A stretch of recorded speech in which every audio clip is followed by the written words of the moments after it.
about $10.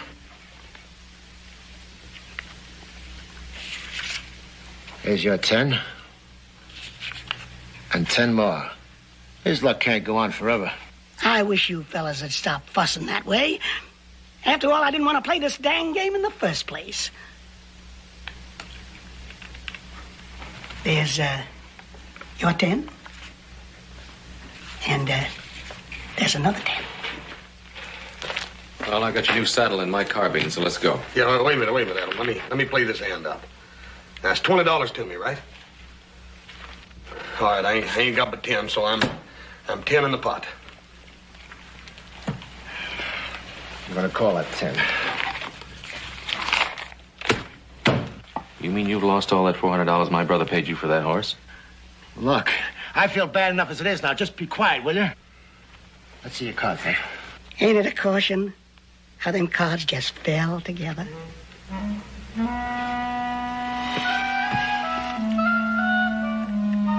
I never did see such a town. I lost my poke, I lost my horse, I lost the money I got for the horse. I'm getting out of here while I still got boots to walk in. Goodbye, fella. Well, Leif, looks like you won yourself a little pile of money there. How much did you lose, big brother? He only lost exactly $160. $160? Boy, you need a keeper. Dad, burn it, Adam. I felt lucky. Well, the next time you feel lucky, let me know, will you? I'll see if I can't lock you up somewhere. Well, let's get this horse back to the ranch. Wait a minute, Adam. You can't take that horse away from here.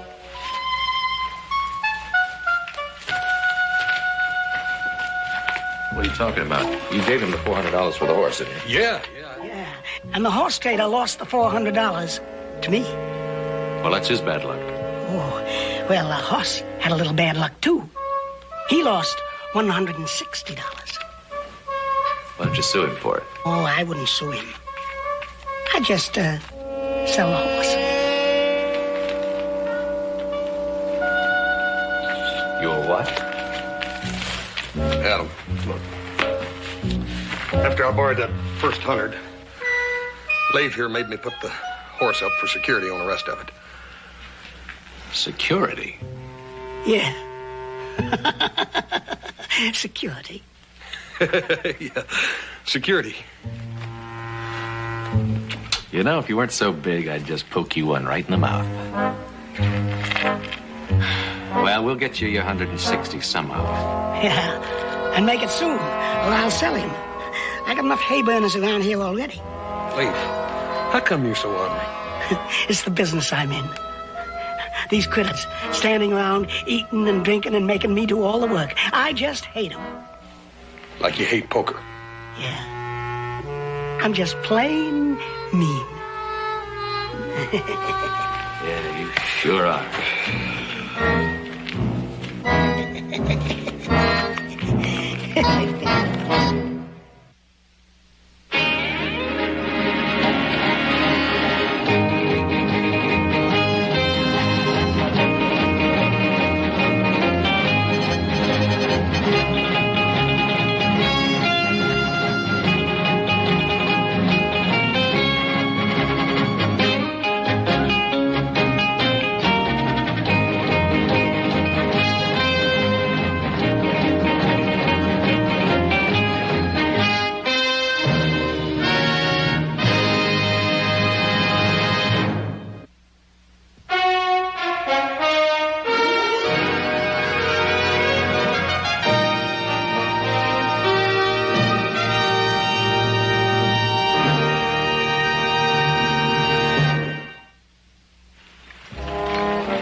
Adam, maybe we get that money off of Paul, huh?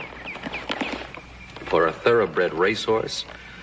You know how he feels about horses that can't earn their keep. Yeah, but what if we explain to him about the sweepstakes in Virginia City at the end of the month and the winner taking $1,500? Yeah, but you gotta win to get it. Adam would have the only thoroughbred racehorse in the whole race. Well, he may have the only thoroughbred horse in the race that's gonna lose. Man, of all the fool things, you sure take the prize. Dadgummit, Adam. We'll get it somehow. If I'd have known what you were doing, I never would have spent the rest of the money on your saddle and my rifle. Oh, let me see your new rifle. Hey, see somebody's got himself a brand new saddle. Yeah, Paul got it down at Lone Star Leather. Oh, don't tell me Lev Davis made this. Handmade all the way through. Yeah, that's mail came in for you, too. Oh, what a beauty. Joseph, will you take your feet off the settee? Yes, sir. I saw this rifle down at Spence Pullins. Sure wish I could afford one like it. Well, if you saved your money, you could. Yeah, you ain't got none of that stuff stashed out somewhere, have you, little brother? Who, me? Heck no. Couldn't hang on to $1 if it was tied to. Give me that thing before you wear it out. That's right. You know, Joe, you need to develop some better habits with your money than that. Yes, and you're just the one to teach him, aren't you? Now, listen to this. Joseph, how many times do I have to tell you? It's from Enos Milford. So, Ben, if you could spare one of your boys for a few weeks to lend me a hand with the stock, I'd be obliged. Some of the stock has been ridden and gentle. I figure about $12 a head. Should be a fair price to finish the job. Your good friend Enos Milford. $12 a head, huh? Mm-hmm. How many's he got left? Well, he's got 18 horses. $12 a head. That'd 18 be... $216. Yeah, that's right. That's almost $100. That's better than $100 a week. Figuring 2 weeks to bust them. I'll go. Well, wait a minute. At $100 a week, we can both go. I'm pretty near finished that fence anyhow, Paul. Now, hold on a minute now. I can't spare everybody. Only one of you can go. Well, it doesn't make a difference as long as one of us goes. Yeah, that's all right. You go, Adam. Well, wait a minute. You two aren't the only ones around here who can sit a bronc. He's right. He should have a chance to go, too. All right, we'll do it the fair way. We'll draw for it. Let's go. Now, the one who picks the short match will not go. The one who picks the long one will. Well, 2-to-1 odds isn't too bad. Now, we have 2 short ones and 1 long one. Adam?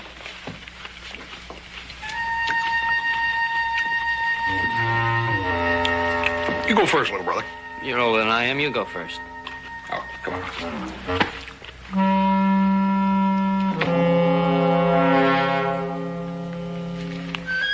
All right, that's it.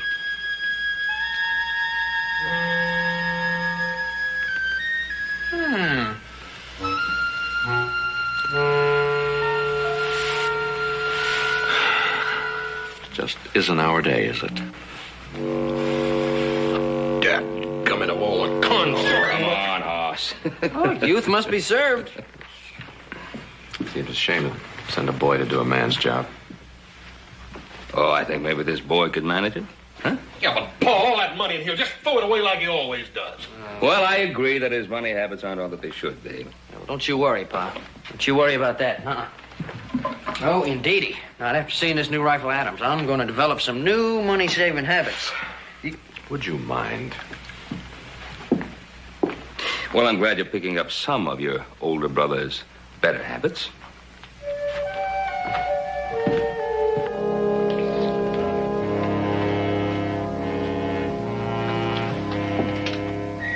Sure would like to hear from Ben one way or the other. Yeah, I heard a lot about them Cartwrights. Sure must be something. Folks say they know more about ranching than anybody in the territory. I wouldn't say that. Though I guess I did teach Ben Cartwright all he knows about ranching. Couldn't help but some of it rub off on his sons. Both of them. You'll earn that $12 a head breaking these broncs. Yeah, he sure will. What do you mean by that? Well, Cora says that you got tossed off of most of them before you hurt your back. Now, see here, Sam Finney. I wouldn't be repeating that around, you hear? Now, get down off that fence and help me saddle up one of them blasted broncs. I'm not waiting for the Cartwrights. But Cora says you should stay away from them broncs. Cora says women should stick to their pies and cooking and leave men's work to a man. Pete, bring him in.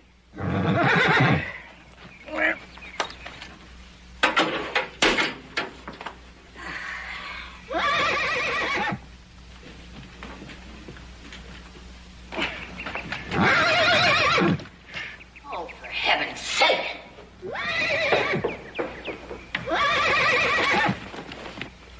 Well, I still think you ought to wait for one of them Cartwrights. Man of your age. Man, my age? Why, you old coot, I'm 20 years younger than you. Well, that still puts you past the middling years. Well, shut up and hold that bronc. What are you up to? Oh, I do believe, Enos Milford, you must be in your second childhood. You'll be small comfort to me if you break your neck. Will you stop that screeching and yelling? I'm having enough trouble with this bronc without you.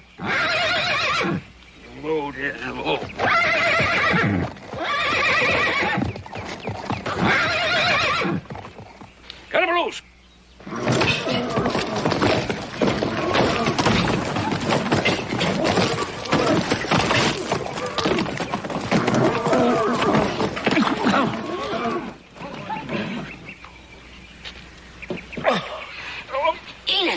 Enos, are you all right? Enos. See what you've done? What is it? You broke my watch. Of all the hard-headed, stubbornest husbands the good Lord ever gave to a woman, now you get up and get out of this corral, Enos Milford.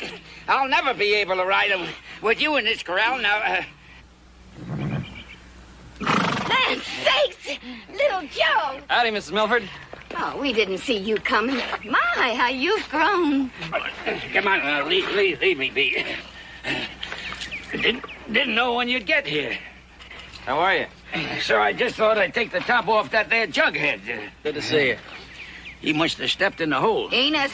I'd like you to meet a neighbor friend of mine, Sam Finney. Sam, how are you? Hi, Mr. Cartwright. Just call me Joe. Oh, just seeing you again, little Joe, makes me realize how time flies. That's been a long time. Must be about 2 years, Mrs. Milford. How's the ranch going? Oh, not so good. With taxes and the price of feed up, and me being retired. You see what I have to put up with? Ever since he's retired, he's been like an old range steer. Cora, you just handle the house chores and cooking, and I'll handle the business matters in my own way. Speaking of cooking, I'll bet little Joe would like a slice of your famous apple pie you were baking. Sounds good. Yeah. Pie. Yeah. Oh, Enos. I guess none of us is perfect.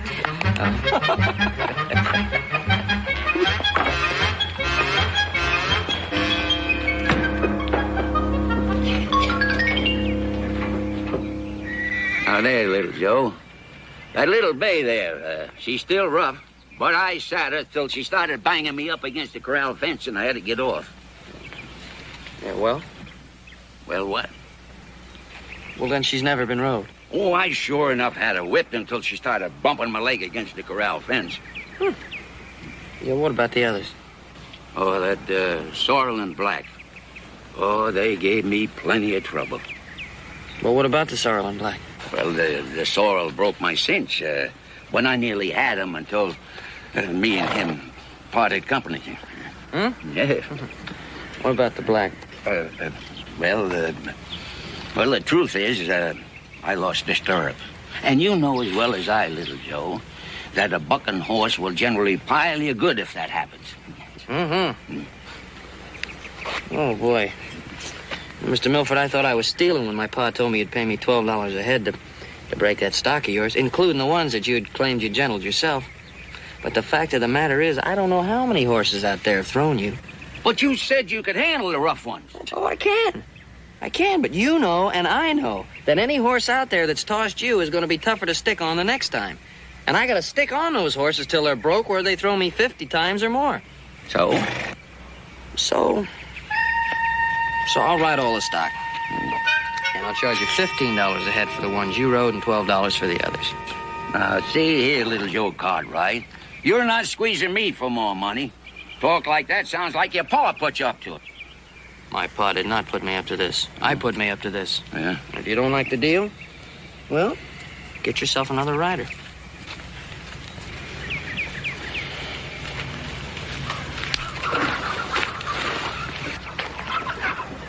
Well? How about $13.50? How about $15? You're pretty shrewd for a young man. Yeah, that's a habit I've been developing lately. All right, little Joe. It's a deal. Mr. Milford, that's a wise choice.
Oh, howdy, fellas.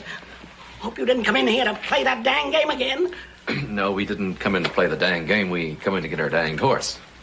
Oh, yeah. Yeah, I was coming out there to see you about that. Hey, ain't nothing happened to him, has it, Leif? Oh, no, nothing. Nothing except he eats more than any critter I ever had in here. It's caution how that critter eats.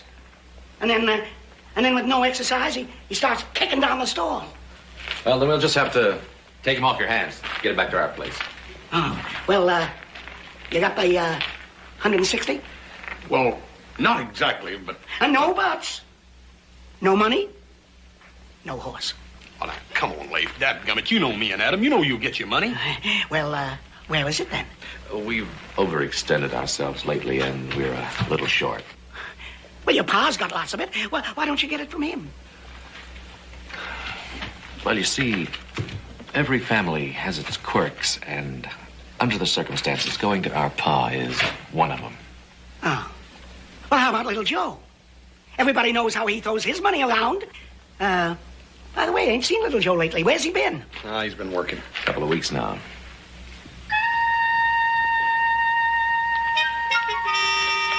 Yeah, come on, Adam. We'll see you, Leif. I'll give you just 2 days to get that critter out of here. Why you ever want a hay burner like that, I'll never know.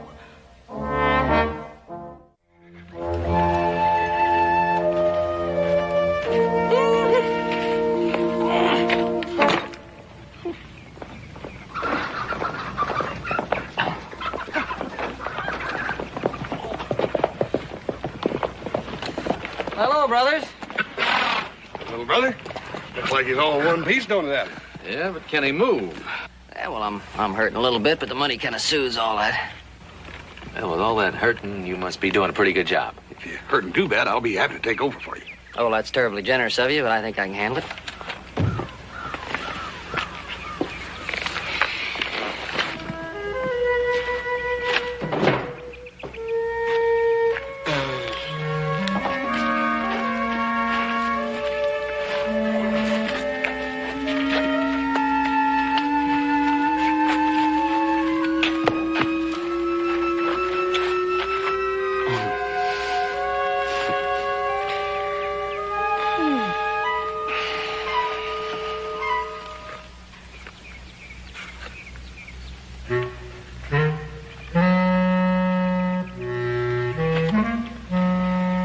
What's it all about? You two certainly didn't come over here just to visit. Why else would we, little brother? Well, because it's a long ride from the Ponderosa, and we grew up together, remember? You know, I think our younger brother is losing a little respect for his elders since he began making all that money. You're right, Adam. He's getting plumb smart-alecky. Oh, boy. Talk like that sounds like you're about a foot away from cattle rustling.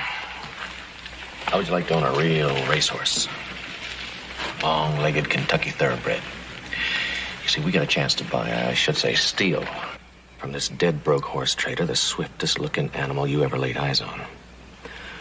Now, I may have a couple of faults, but when it comes to judging horse flesh, there ain't nobody else in this territory that's better than me. this horse is a winner. How much you want to borrow?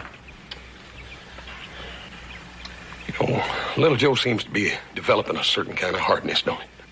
We need 160. How come you didn't borrow it from Pa? You know how he is about riding stock that you can't work cattle with. Look, Joe, we just want to buy this horse for the one race there in Virginia City. And we're going to sell him right after he wins. No, you can't lose. This horse can fly. We'll split the 1,500 three ways, you, Hoss, and me. What do I get for security? Security. Security? Security? You want $160? You can't lose. Oh, come on, Adam. Look, I know you're a good judge of horse flesh, but you're talking about winning a race that hasn't been run yet. And there is a possibility. Now, let me upset you. I know it is a remote possibility, but there is a possibility he could lose.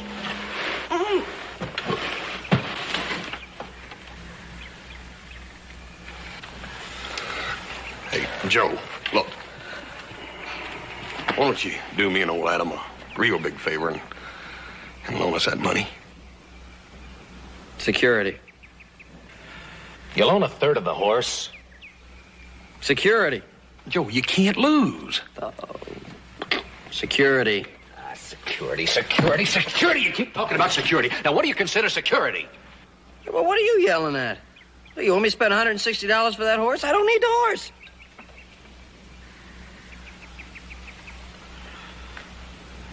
Go ahead. Hey, well, look at it from my point of view now. You want me to buy a third interest in a horse I've never seen? You want me to buy a pig and a poke without any kind of security, eh? All right. What do you consider security? Oh, little things. Your new saddle. And that new rifle Adam just bought.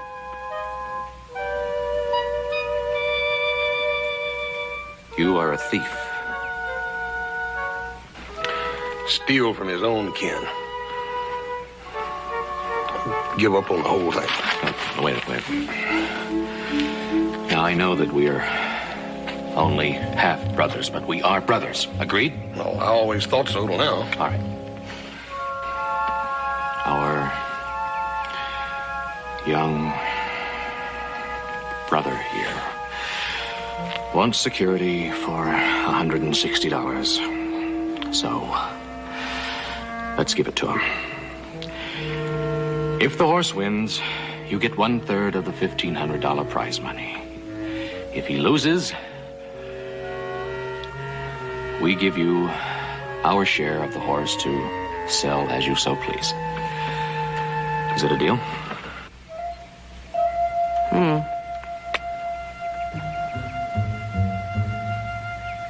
Is that horse as fast as he says it is? Like Adam said, he ain't no fool when it comes to judging livestock, Joe. Well, that saddle of yours wouldn't have done me much good anyway. Size of that thing.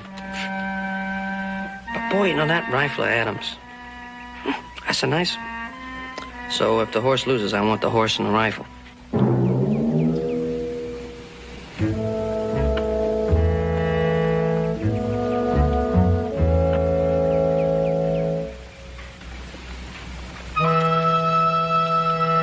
All right. Shylock. It's a deal. Hey, it really was nice of Pa and Adam to talk to me about using my head about money. Yeah, you're getting good at it too, Joe. I'll go inside and see if I can get that advance.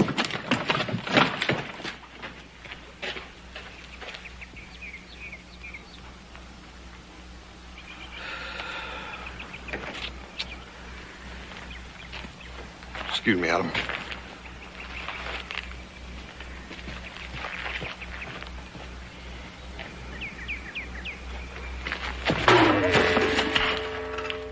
Security. Well, what brings you boys over here? You get lonesome for little Joseph? We just got over it. No, we came over to talk about some business. Yep. I'm afraid it wasn't the smartest thing we ever did, neither. Well, now, what kind of business you boys in? We bought ourselves a racehorse. A racehorse? A racehorse? Yes, sir. A real honest-to-gosh thoroughbred. We're going to enter him in that Virginia City race next week. That a fact? Enos, get that look out of your eye. Now, what's wrong, Mrs. Milford? Enos once bought himself a racehorse. Almost lost his shirt on it, too. Either one, Cora, if he hadn't have fallen and broke a leg. Nevertheless, I don't hold with racing or betting. And I'm surprised your pa let you boys get mixed up in it. Well, actually, he hasn't had a chance to say anything about it yet. Well, now, that's what comes of men living without a woman around. I tell you, whenever a man Cora, tries to go stop alone... that cackling and set out some pie for the boys. They've been looking forward to it. Well, goodness, if I'd only known they were coming, I'd just put the pies in the oven. They're not done yet. Cora, you're giving me a reputation as a liar. I keep bragging on your cooking, and you keep having pies that ain't done or are all burnt up. Well, actually, we gotta be getting back to town. Hey, little Joe, now, here's your money. Give it a horse. Yeah. Now, you tell your pa what I said about getting mixed up with racehorses, you hear? Yes. I think he ought to think twice on it. Yes, sir. Thank you for the call. Enos. Ooh.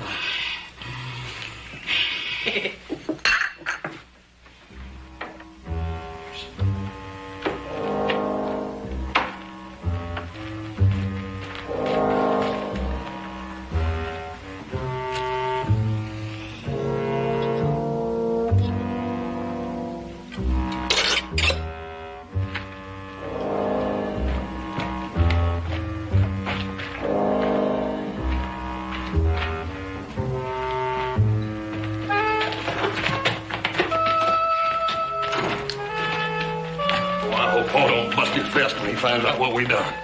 Well, there's not much we can do about it now. Why don't you go on in and I'll feed him and bed him down.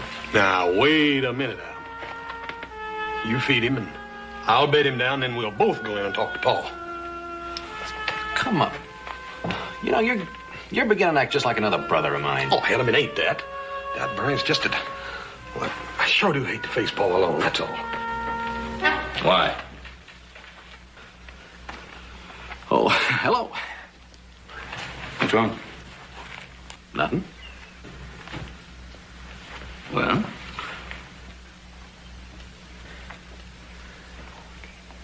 We bought a horse.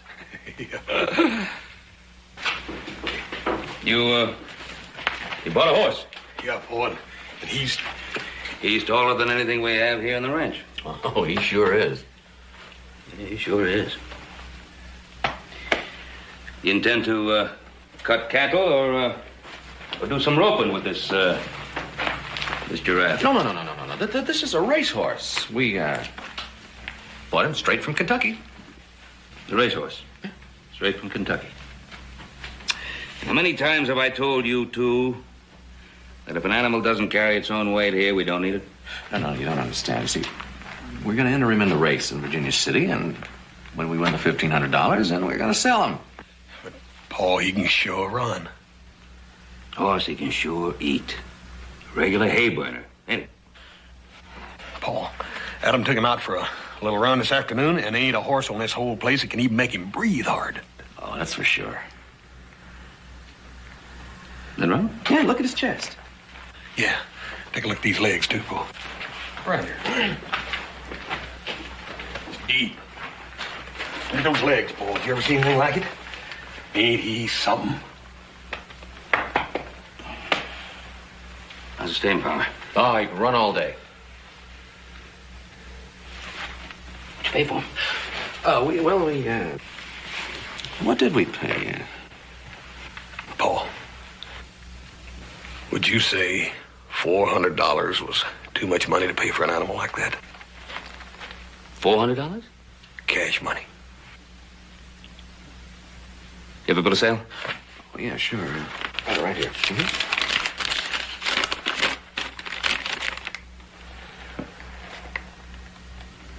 What's the matter? Something wrong?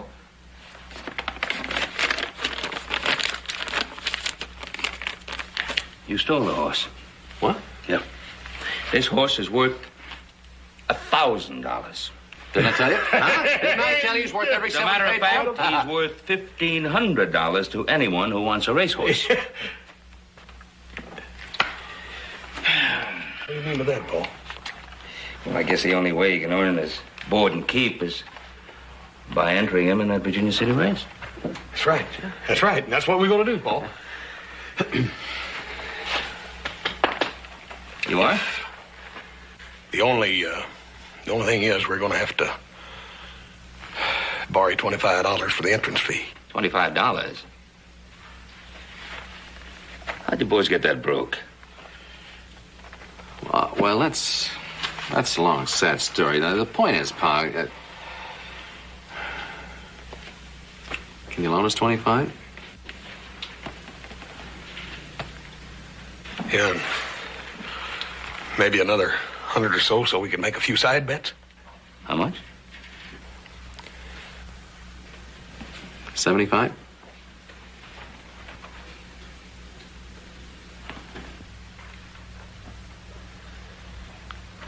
$50?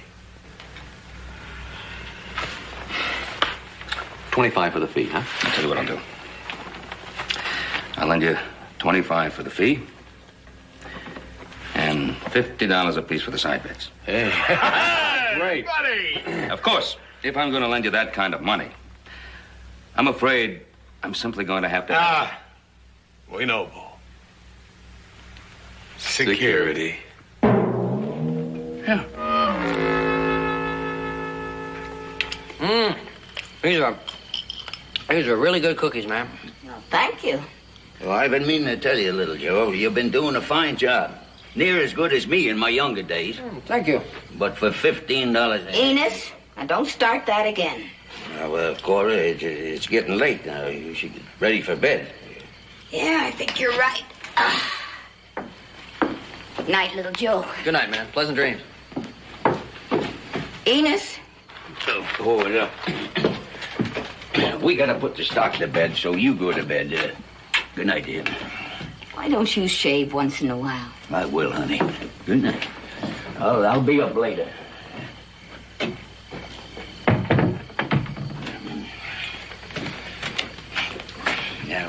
Now we better get that stock check. Oh, no.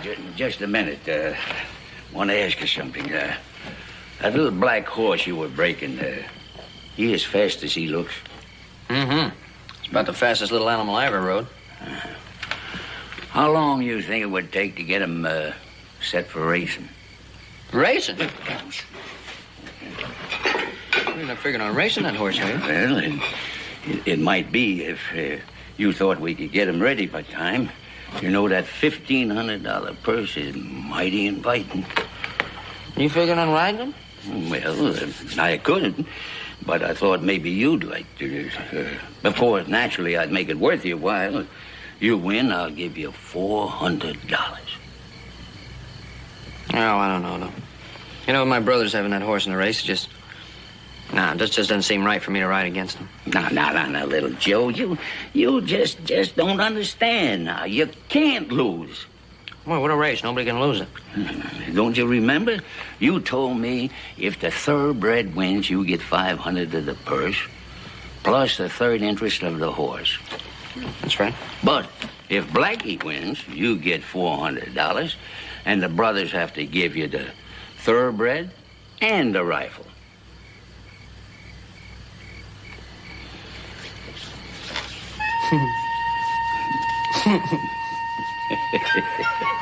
Hey, no, Mr. Milford, I never thought about it like that. Yeah, well, you were just looking at one side of it.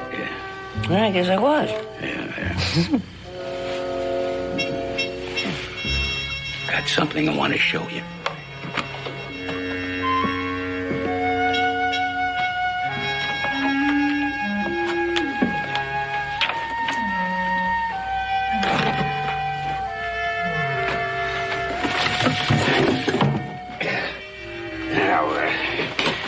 What you're about to see may be our ace in the hole. An English riding saddle. Yeah, was that all of it? Yeah, I've had this one for a long time.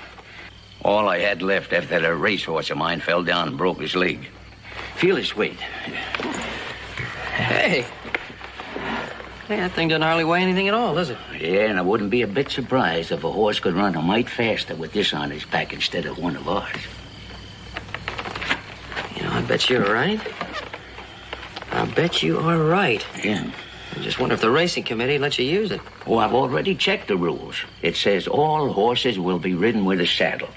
Now, just because this one looks more like a napkin with stirrups on it, nobody can say it ain't a proper saddle.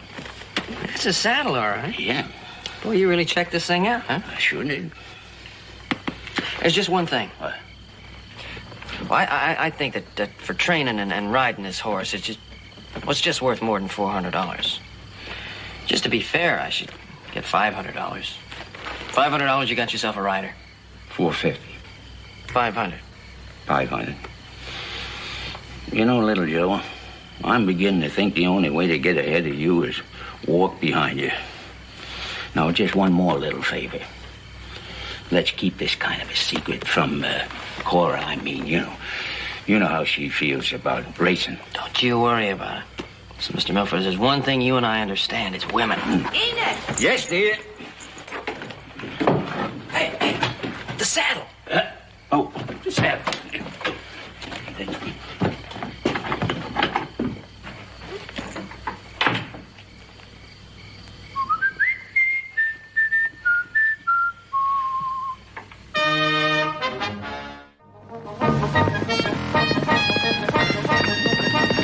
Here he comes.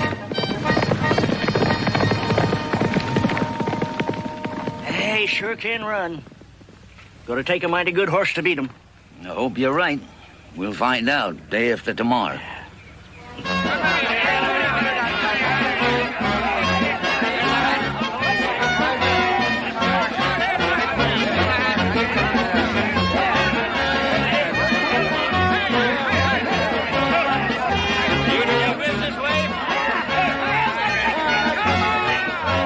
I'm glad you're on our side this time, you old cook.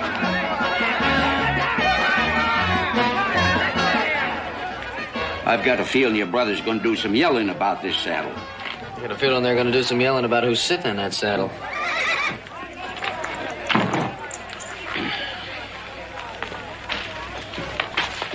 Hey, little brother. Glad to see you here. Came to see our horse win, huh? You can start counting your money right now. Hello, Mr. Milford. What you got here? A horse. A racehorse. A racehorse. You ain't planning on running this little puny thing against that big long-legged thoroughbred of ours, are you? Who's going to ride him?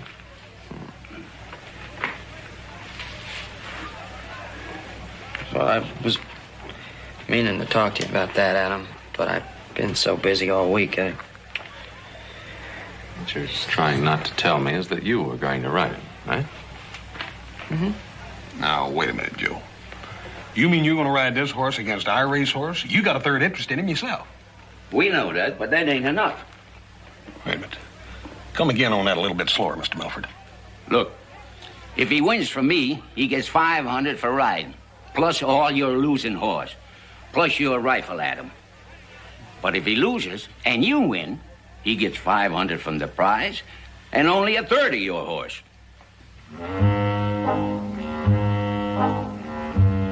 You know, it seems to me that our little brother has learned some very interesting ways since he left the home hearth.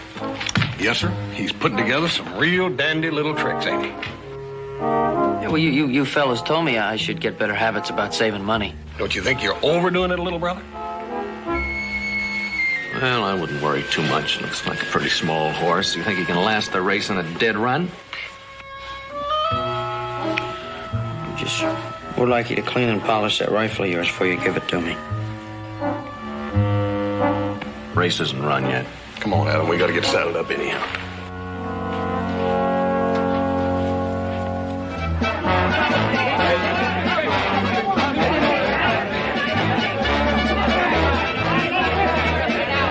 I'll be. What kind of a saddle's little Joe sitting? It looks like one of those English kind, huh? I'm not too sure an English saddle is acceptable in this race. Now, Clem, if Enos is using one on his horse, you can believe it. He's read the rules pretty close. I don't know, Ben.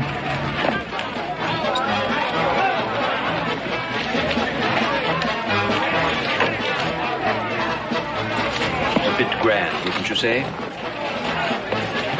Yes, there's some question about that saddle there. Well, now, Clem, according to the rules, it says all mounts will be ridden with a saddle. Now, I reckon out here that this little piece of leather wouldn't be considered much of one. But it's made of leather, got a seat, stirrups, and tied on with a cinch.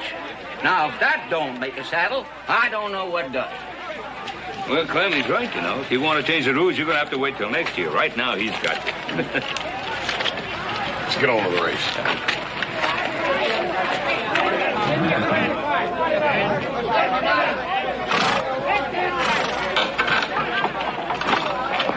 You all know the rules of the race. In case some of you have forgotten, here they are. All you riders know the big elm tree about a half mile out of town. Well, you'll all circle it. Tree on your right, and back here to the finish. You know, read them good now. Read them, do you? Yeah, come on. Now, don't get too excited, Enos. Remember what happened last time? Now, Sam, you promised not to tell her. He didn't. I saw you sneak off this morning. I just made Sam drive me in. Enos, they're going to start. Well, at least you can put that poor horse back to work after he loses. Woman, why don't you go burn a pie? On your marks. Get set. Go.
Such a small horse, but you did it. Well, I think the weight of that saddle might have made a little difference. Much it hurts. I gotta admit, it's the prettiest race I ever seen run, Joe. Thank you. Well, this thoroughbred just isn't as thorough as I thought he was.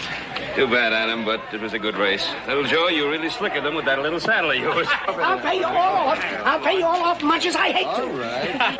Congratulations, you little dope. Come on, let's give our horse a rub down. Come on. All right, partner. Yeah. You take him. Come on. And, now I'll take my other horse.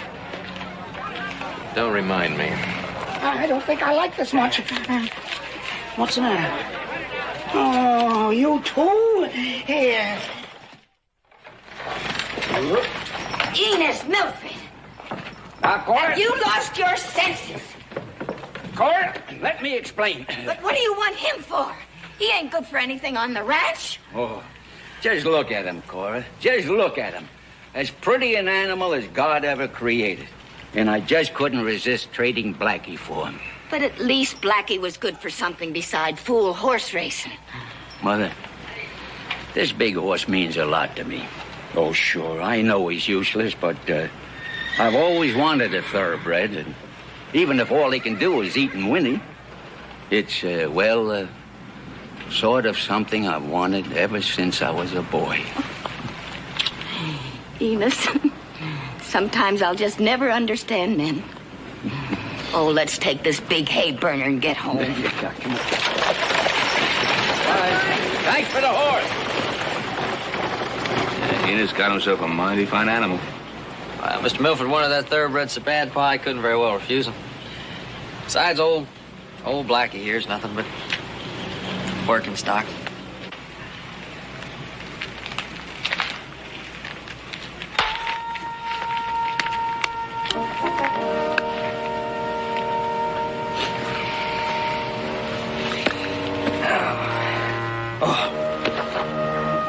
That's a beauty.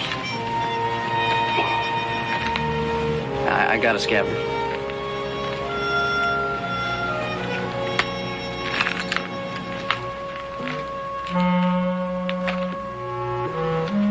Looks like little Joe won all the marbles. Cinch race. You fellas in that animal sure cost me a lot of money. Here you are, horse. Here's what you won.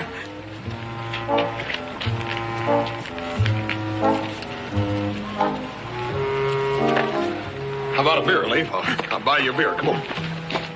Just a minute.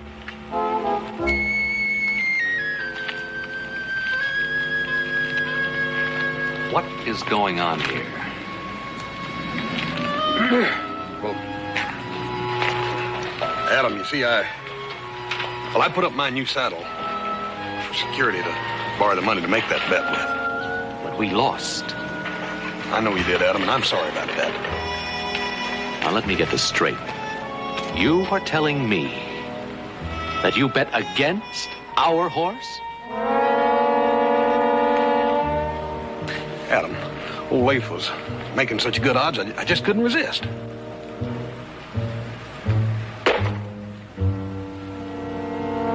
Oh, Adam, wait a minute.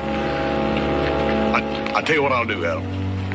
Why don't you take this money and buy your rifle back? I want no security.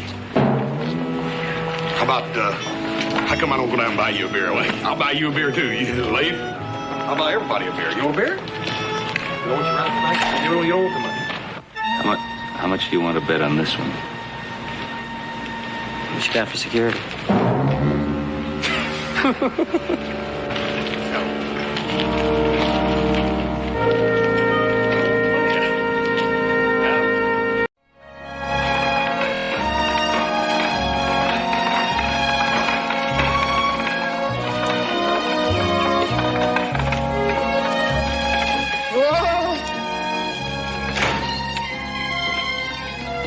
Howdy, ma'am.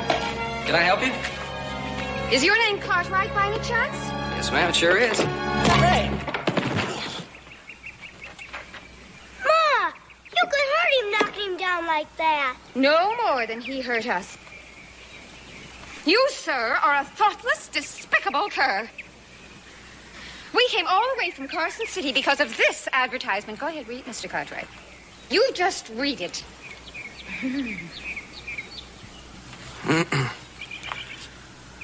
Wanted elementary school teacher. Apply Virginia City. Ben Cartwright, school chairman. Not one word about male or female, is there? No, ma'am, there isn't. Oh, you think it's funny? Coming all this way just to have some man down at the school building tell me that no women need apply. Why, my little boy and I sacrificed every penny. Suffered great hardship and danger just in order to get here. I'm sure my pa will make it up to you, ma'am. Your pa? Oh, yeah, see, that's the Ben Cartwright, the school commissioner. That's... No, that's pa. That's Ben. I'm Joe. I'm just one of the sons. Well, very well, then. You may bring your father here to me. Oh, I wish I could bring him here, ma'am. But he's in town right now with my two brothers. But he'll be back. Why don't you go inside and wait and have dinner with us? No, thank you very much. I'm afraid we can't spare the time. We must get back to town. It's an awful long ride back to town. Besides, the boy here looks like he's got a hole in his stomach. I do. I'm hungry. Tommy, how can you say that? Well, maybe it's because it's true. Now, look, why don't you stay for dinner? I'm sure if you talk to my pa, he'll straighten everything out. Sure, we'd love to.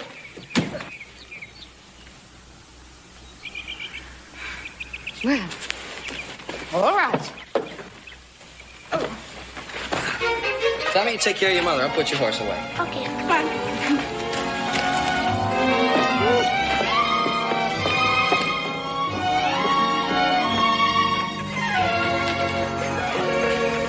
See? You didn't have to do it. It was just a waste of time. Oh, no, Tommy. I don't think I wasted my time. Not at all.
Well, surrounded by such handsome men and such hospitality, how could a lady not forgive you, Mr. Cartwright?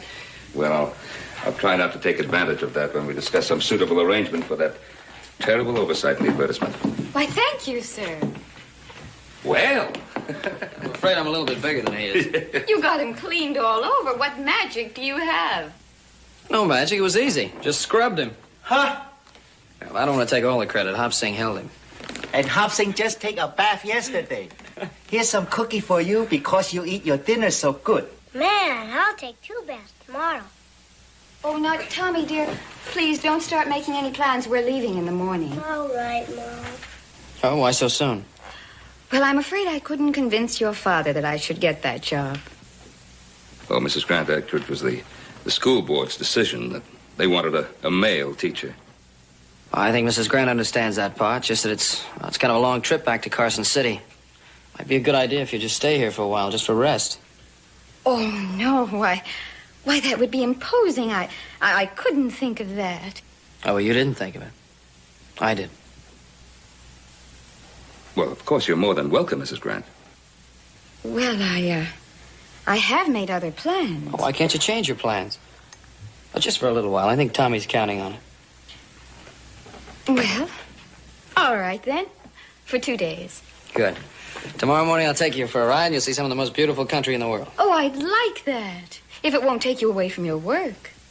But you see, that is his work. While the rest of us ride the range and tend the stock on the Ponderosa, he is in charge of the scenery. It's not that I'm biased, Mrs. Grant, which of course I am. But I do think that a trip around the Ponderosa will be much more pleasant than teaching school in Virginia City. Oh, I'm positive of that, Mr. Cartwright. Not that teaching children isn't pleasant, too. Oh, really? The other teachers seem to regard it as a kind of war. You know, the kids fighting to go fishing and hunting, and the teachers fighting to keep their minds on Mr. McGuffey. Well, he is important, you know, but... Well, there's no beauty in it. No culture. Not like in the classics. Did you say the classics? Precisely, Mr. Cartwright. Marlowe, Johnson, and, of course, the immortal bard himself, Mr. William Shakespeare. Well, very inspiring, of course. I don't know if the children would understand reading Shakespeare. Reading? No, Mr. Cartwright. No, you see, I speak it to them. Enact it. The spoken word is far more exciting than the printed one. She's an actress. Oh, you are an actress, too? Well, you see, we of the theater... Well, there's an off-season, and sometimes we find it necessary to take other jobs. Of course, back east, people understand and accept this. But out here, well, people are a bit ignorant of the theater. And they seem to think that an actress is a saloon girl. Oh, well, I don't think everybody feels that way. What he means is that Virginia City boasts one of the greatest opera houses this side of Chicago. As a matter of fact, the touring companies play to capacity crowds here. Oh, how wonderful to hear that. Well, we who tour back east didn't realize how civilized it was beginning to get out here. Yes, it's a common mistake, Mrs. Grant. Well, I'll see what I can do to change it. A few letters from me to such illustrious artists as Madame Siddons and Fanny Kimball might bring them out here, too. Oh, you've played with Madame Siddons and Kemble? Oh, yes. The Wayward Girl, Now in Spring. Magnificent productions. Didn't Edwin Booth tour in those? Oh, Edwin Booth. Such a great actor. Yes, and a great man. Oh, you've met him? Yes, I've known him since college. Ma, I'd like to go to bed now. Oh, of course, my love. You must be sleepy. Look, you go on up to bed, and I'll be up to kiss you very soon. Okay. Come on, Tommy, I'll carry you up, all right? There you go. Now, it's going to be a ride on a real bucking bronc. Ready? Here we go. Hold on. Mom! Don't talk too long. Good night. Here we go. Hold on. Hold, Red. Tommy's really taken with Joe. I suppose that's because Joe is not much more than a youngster himself. Youngster? Well, he's just turned 22. Oh, yes, well, that is young, isn't it? Oh, I was just out checking Miss Grant's horse. He's going to need to be shot all the way around. Well, there's no hurry about that. Mrs. Grant is going to be staying on for a few days. Hey, that young son of yours is going to be mighty happy about that. Dinner ready pretty soon. Good. Just got to go wash up. See you in a minute. Hey, get up there in the bed. There you go. Let's get under these covers. Get nice and warm. She don't mean no harm, Joe. Honest. And no harm about what, Tom? About saying she's an actress. Oh. Before Pa died, he used to take care of us real good. Your mom's real serious about being an actress, isn't she? I don't know. But she don't know all those people like she says. She just talks that way. Don't be mad at her. Tommy, the last thing I'd ever be is mad at your mom. Does your mom take care of you just on what she makes teaching school? A school teacher? Oh, no. I'm never supposed to tell how she earns her money. Well, in that case, you better not. But I want to. She sings in a saloon. Ma says it ain't cultured. Ain't something actresses should do. Well, I don't know. It sure is nothing to be ashamed of. There's nothing wrong with singing in saloons. You know, Ma sings real good, Joe. Honest. Yeah, I bet she does, Tommy. And you better get some good sleep or you'll be too tired for that picnic tomorrow. All right. Good night. Good night.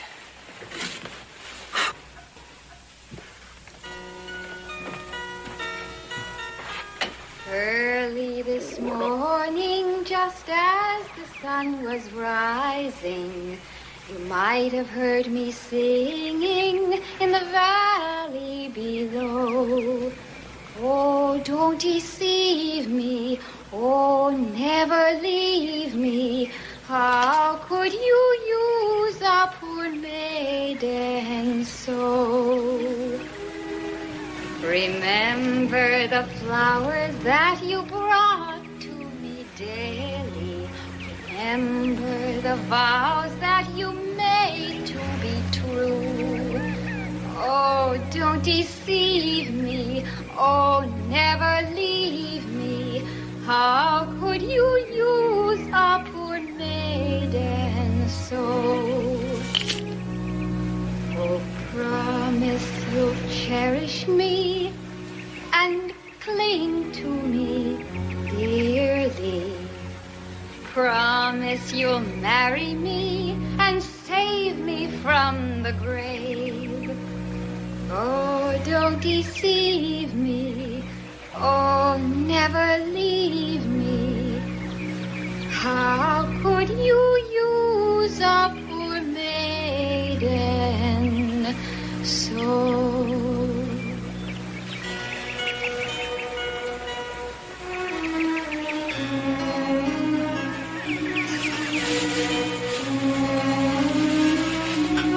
Julia? I've got to clean up this mess. Come on, what's the matter? Would you please get Tommy? We've got to go back to the house and pack. I mean, we're leaving for San Francisco in the morning. I'm not going to go anywhere. You tell me what's the matter. You're frightened, aren't you? Frightened? Now, what would I be frightened of? Of what just happened? Oh, that, Joe. Well, you're just a boy. Oh, so that's it. Yeah, well, how old are you, Grandma? I am 27, and you have just turned 22. Well, that meant a lot when you were 5 and I was 1, but it doesn't mean much now, does it? Oh, let's forget it, Joe. Look, the age difference isn't important, although no woman wants to... No woman wants to what? Fall in love with a man that's younger than herself? Look, it's not that. It's just that there's something that I've got to do. Tell me what it is. Well, it's a very long story, I'm afraid. I'm a good listener. Try me. All right. I don't know where to begin. Well, I guess it all started When Frank died, that was my husband. I had to earn a living, and, well, jobs weren't easy to come by for women. But there was this actress named Millicent Hubbard, I remember. She was playing with her traveling troupe in Omaha. And I got a job as a company seamstress, personal maid to Miss Hubbard, and bit player, all for $12 a week. That wasn't very much, but it was enough for us to keep from starving. But more important than that, I don't know, there was this feeling. When I went out on that stage, even with that tiny little part, just knowing that all of those hundreds of people out there in the darkness watching me, hanging on every word I'd say, watching every move. It was like, oh, you're gonna laugh, but I felt I was the most important human being in the whole world.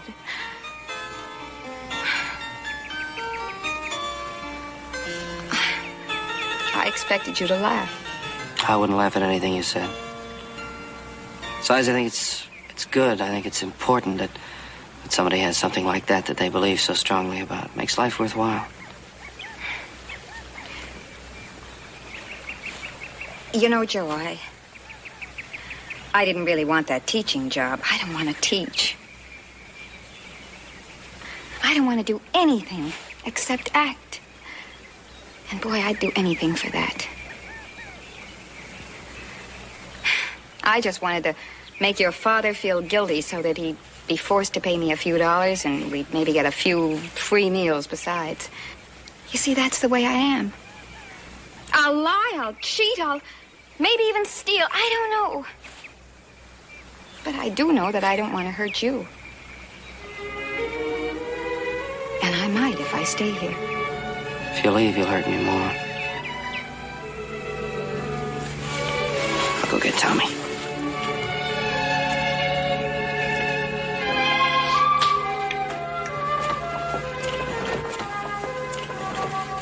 Hey, little buddy, you can't have seconds until you eat your first.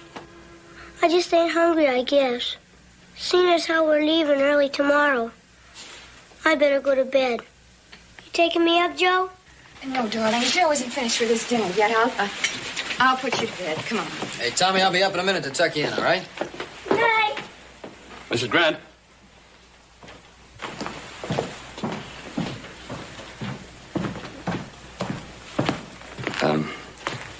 Oh, you go on up, dear. I'll be right there. I've been thinking about that advertisement I placed. And the long trip you made and all for nothing. Well, I was wondering if perhaps a month's salary wouldn't be a fair settlement. Oh, no, Mr. Cartwright, you don't owe me anything.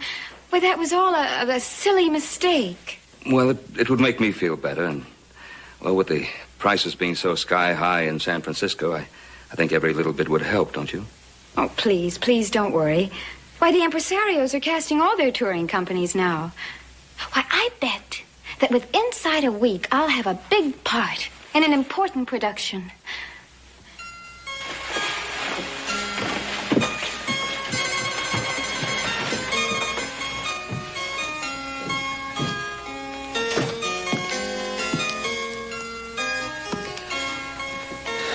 Well, if she's going to depend on her acting ability to feed herself and that boy, I see two hungry people. Well, why don't you keep your opinions to yourself? I don't know why you think you're a critic. I'm sorry, Joe, no offense. But, you know, you could be doing a very nice thing if you would talk her out of trying to make a career for herself as an actress.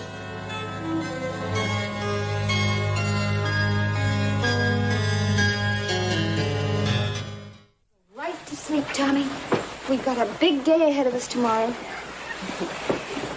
Oh, you're gonna love San Francisco. So many things to do and places to see. With no money? Well, now, you mustn't worry about that, darling. Mommy'll get a big part this time. I just know it. And you've got to believe that, too. Mm-hmm. You know, it's different in San Francisco. It's not as crowded. They need actresses. Sure, Ma. I'm kind of sleepy. Of course you are, darling. Good night. Good night, sweetheart.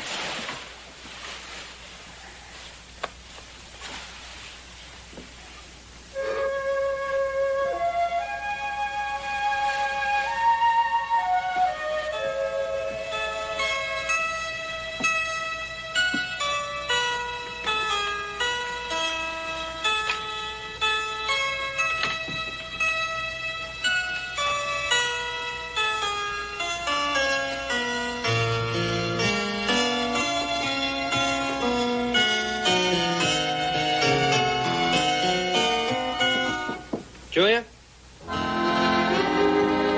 Julia, it's important. Let me in, huh? Come in, Joe. Listening to you sing today gave me an idea. Would you like to earn a few $100s before you left? What do you mean?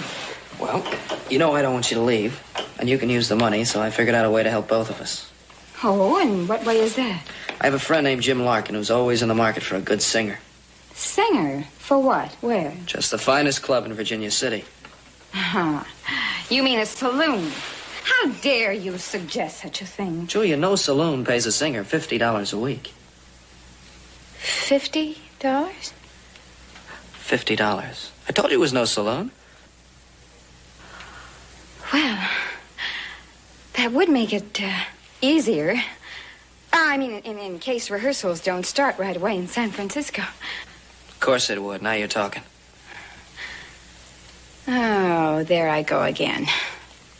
Joe, I've sung in saloons lots of times. Oh, yeah? Well, this will make it all easier then. Besides, I'll bring my whole family opening night.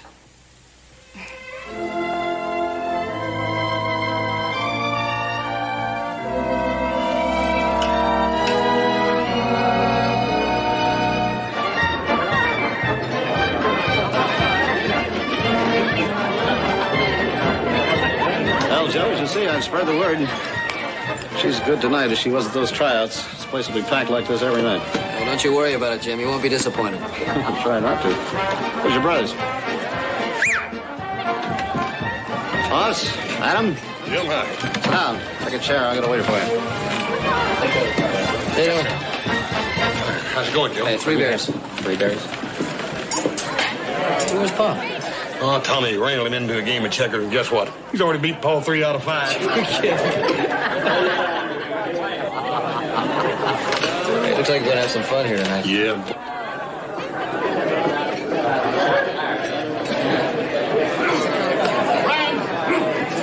Friends, when you got a beautiful girl who can sing like a bird, well, like the man says, you don't talk about it. You just, you bring her on. I'd like to have you meet Miss Julia Grant.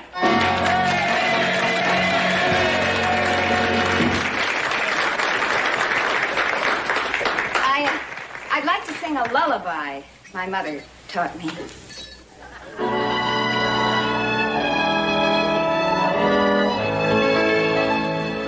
When you look around, young gals, and there's no one left to marry, and you wish you hadn't wasted time on Tom and Dick and Harry. Oh, don't lose hope. The country's full of men who'll end your fears. The kind who love to stay out nights and watch a herd of steers. They're waiting there for you where the skies are blue. Go west, young gal, go west. You'll wanna fall for their mating call. Go west, young gal, go west. They will seem so harmless and so very sweet. Keep your heart up, a little dame.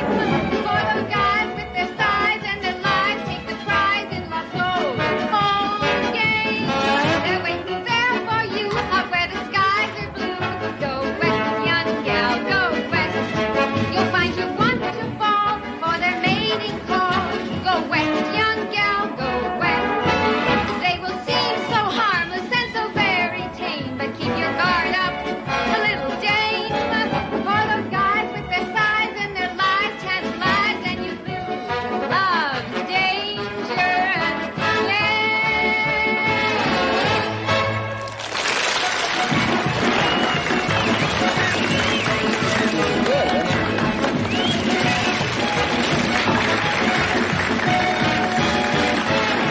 That was wonderful, baby. Absolutely wonderful. How about letting us buy you a little drink? Oh, no, thank you. I'm afraid I couldn't. Oh, come on. The boys are all hankering to meet up with you. No. Why, you're the prettiest thing that's hit this town in a coon's age. Well, I... You hear what the lady said. What's that? Just keep your hands off her. Sure, I'm just trying to buy her a little drink. Well, you're not going to buy her a drink, and neither is anybody else. Oh, come on, Joe. Got you outnumbered.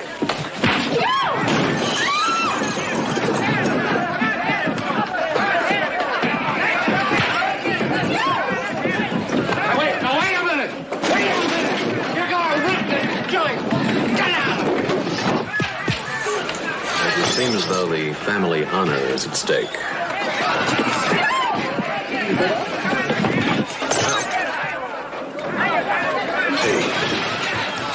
I ain't never been in a fight without my hat.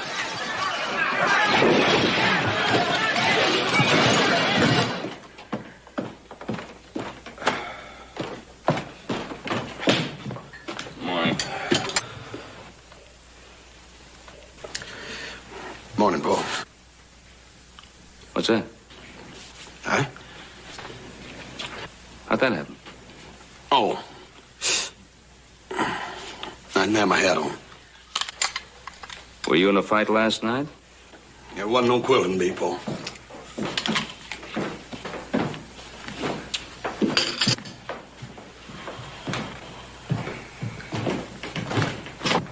What kind of a brawl were you three in? That was the opening performance of his friend. It was that Chuck Miller, though, Pa. With us. He got out of line, and all we tried to do is... Oh. You ought to be ashamed of yourselves, all three of you, particularly you, Joe. Did they tell you what they did last night, Mr. Cartwright? Well, so far they've just sent up some smoke signals. I've never been so humiliated in my life. Oh, there you are. Well, my place is a shambles. I've been up... Excuse me. Been up all night trying to glue it back together again. Do you know how much damage you did in there last night, little Joe? Huh? $150 worth, at least. And you're going to pay for it. You're going to pay every red cent of it. Yeah, well, why doesn't Chuck Miller pay part of it? Well, why should he? All he did was offer to buy the young lady a drink. She's going to work in saloons. She's got to get used to that. As soon as I find out exactly how much the damage was, I'm going to send you a bill. It's because you pay the woman's salary doesn't mean you can come in and wreck my place. Morning, Don. What did he mean, pay my salary? Oh, look, it doesn't amount to anything. Well, wait a minute. All it amounts to is that you are paying my salary. Isn't that it? No, that is not it at all. Oh. Julia, please believe me. The only reason I did... Ma? Get upstairs and pack your bags. We are getting out of here immediately. Again? Julia, please listen to me. I thought we were going to stay. You heard me. Get up and pack your bags. I'm humiliated. I've never been so humiliated in my life.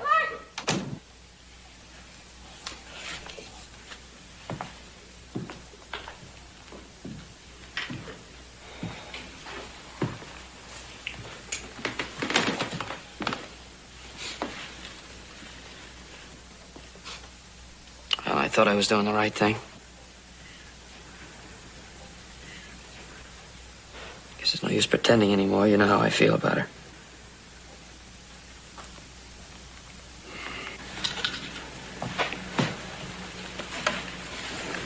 Why don't you go up, talk to her? Oh, yeah. What am I going to say? I'll talk to her. Oh, it's not going to do any good, Pa. Now's not the time. That's what I need, some time, if I just had a few days so I could talk to her, explain to her why I did those things, how I feel about her. Well, I know how to keep her here if you're really interested. Yeah, how's that? Edwin Booth. He's going to be in town in a couple of days. Talk to him and see if I can't set up a private reading for her. I'm sure she'll be glad to stick around for that. Yes, I believe she would. Well, you know, I know she would. That'd give me the few days. That's what I need. Go tell her. Go ahead. Thanks, Al.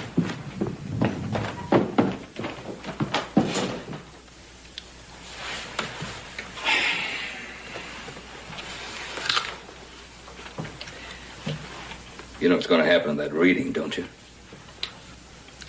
Well, if she isn't any good, he'll say so. Booth's that kind of a man.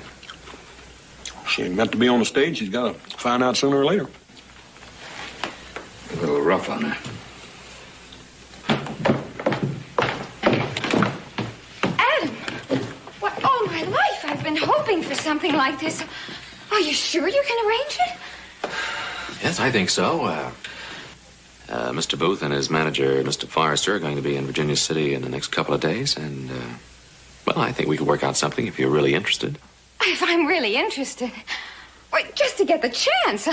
A private audition with Mr. Booth and Mr. Forrester? Why, that could mean the difference between years of waiting and success. That's true. I think you'll find they're both very fair people. Oh, Adam, I don't know how to thank you. Your staying is thanks enough. Oh, that's for you and for all your wonderful sons. Mom, I'm all packed. Well, you can just unpack it. We're staying. Oh, whoa!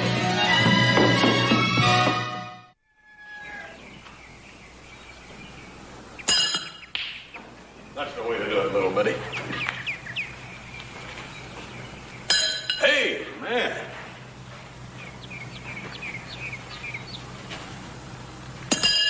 That's real good, Tom. Horace, what's an audition? Well, I don't rightly know, Tommy. I reckon it's something pretty important, though, because your mama sure puts a lot of story in it, don't you? Indeed, a wonderful effort, young woman. A wonderful effort. Very interesting. Very. Oh, thank you. You don't know how much I appreciate this opportunity. It's been our pleasure, Julia. You see, we don't know what plays we're going to do until we reach San Francisco, so we can't promise anything at the moment. Oh, I understand that, Mr. Forrester. Oh, Joe. Oh, I feel like wide open space, like conquering the world. Will you take me for a drive, please? I'd love to take you for a drive. I'll freshen up a bit. Oh, gentlemen, please, forgive me. Won't you have a brandy? Oh, thank you, Mr. Cartwright. Pleasant. There we are. Well, Edwin, I never thought I could be so wrong. You're not wrong, Adam. Oh, what do you mean? Adam, you've known me for a long time. And you know that the one thing I cannot be dishonest about is my regard for professional standards. But the way you looked, the way you talked, I thought you liked her. Your brother Adam asked us to be kind, no matter what the verdict. Well, what is the verdict, gentlemen? In so many words. To be frank, Mr. Cartwright, Julia has more than her share of beauty. But as a dramatic actress, she is distressingly bad.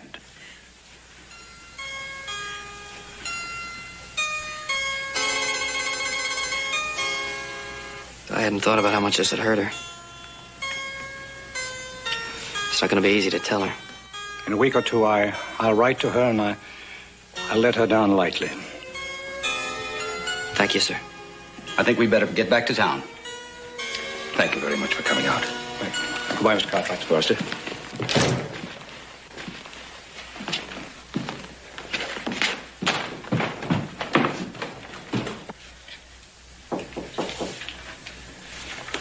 Who is it?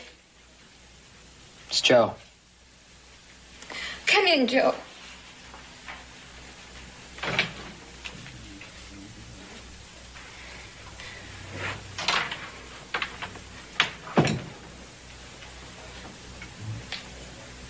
You heard, didn't you? Yes, I heard.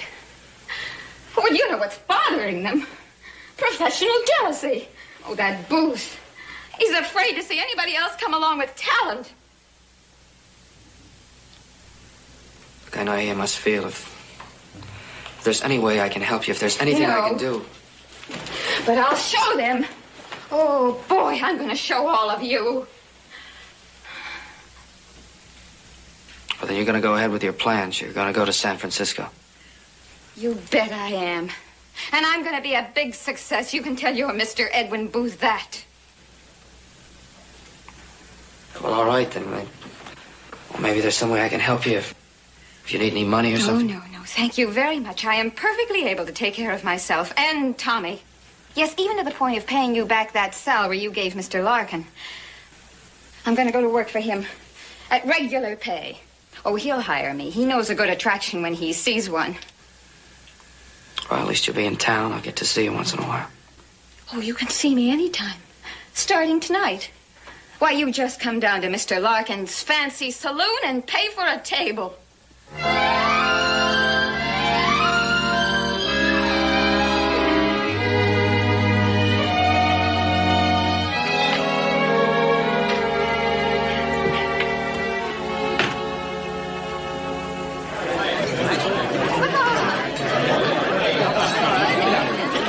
Hi, Bob.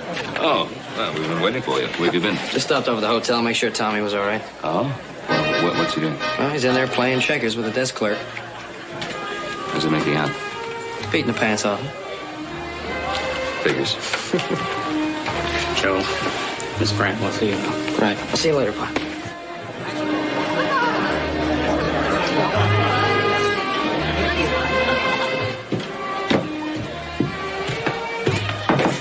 Julia, it's Joe. Come in, Joe.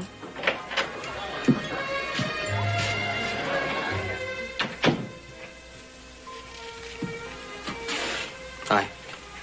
Joe, I just wanted to say I'm sorry. Oh, sorry for what? You had every right to be angry at all of us. Dear Joe, you know I sounded like a fool yesterday. You could never sound like a fool to me.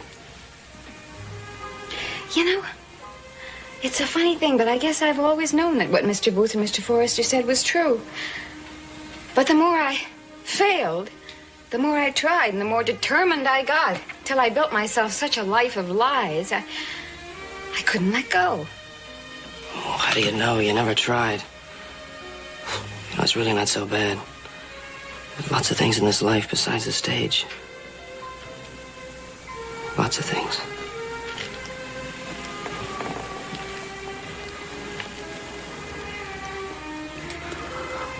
Joe, I've wanted to love you from the first moment I saw you. But I was afraid it might interfere with my dream world of the theater.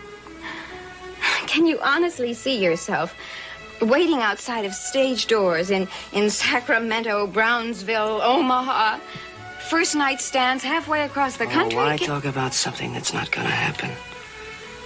Something that's all in the past. I guess it is in the past. Mr. Booth finally made me accept that. Oh, Joe, if you really want me. I want you. I want you more than anything else in the world. Julia, time for your next number. Everybody's waiting. She heard you, Jim. Yeah? Oh, he's got great timing. Say after your song.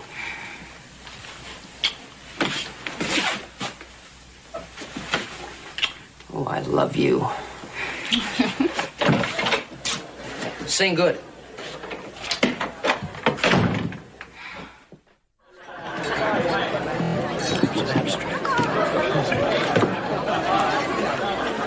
Well, you look very happy. Yeah, I am.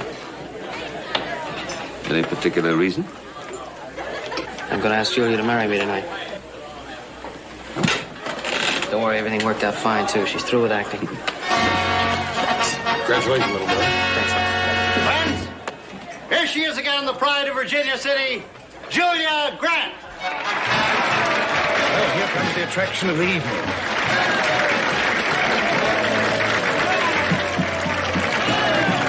A very beautiful attraction indeed. I'm a girl who's got an ailment. To recover, there's no chance. My dear old family doctor found there's nothing he can lance. The poor man tried all sorts of pills and drugs distilled from plants. What lays me low? I can't say no to anything in pants. It's because of my buckles, my shiny silver buckles on the toes of my pretty purple shoes. It's because of my buckles, my shiny silver buckles on the toes of my pretty purple shoes. Oh, my little silver buckles seem to give the boys a thrill. They stand and stare. I do declare I get the darndest chill. If I choose one lad to shine them, why, the rest are fit to kill. What can I do? What would you do? I give them all their fill. I'll polish my buckles with shiny silver buckles on the toes of my pretty purple shoes. I'll polish my buckles with shiny silver buckles on the toes of Tim Rooney was most ill-advised, we buried him today. A sweeter boy you'd never meet, but selfish all the way. They're mine, he cried, all mine, and I will fight till Judgment Day. For my sole right, both day and night, to save them from decay. I'll defend with me knuckles the right to shine them buckles on the toes of them pearly purple shoes. Yes, I'll defend with me knuckles the right to shine them buckles on the toes of them pearly purple shoes. So hey there, young and handsome, if you're looking for a ball, just stroll around most any night and pay a friendly call. You may get to shine my buckles as the moonbeams on them fall. For I can't say no to friend or foe if he's handsome, dark, and tall. You can polish up my shiny silver buckles on the toes of my pretty purple shoes. You can polish up my buckles, my shiny silver buckles on the toes of my pretty purple shoes.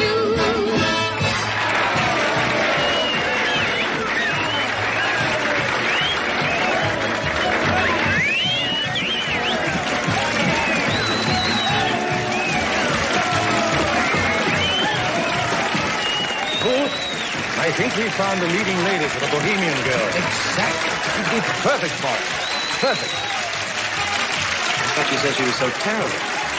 As a dramatic actress, young man, but this gay, warm, exciting personality, this is what she's really like. Well, gentlemen, I'm afraid you're too late. That young lady has given up the stage. I have you to thank for that, Mr. Booth. I think I ought to warn you, Joseph. There's a saying in the theater, the stage gives you up. You never give up the stage. In this case, I hope for your sake that that's not true.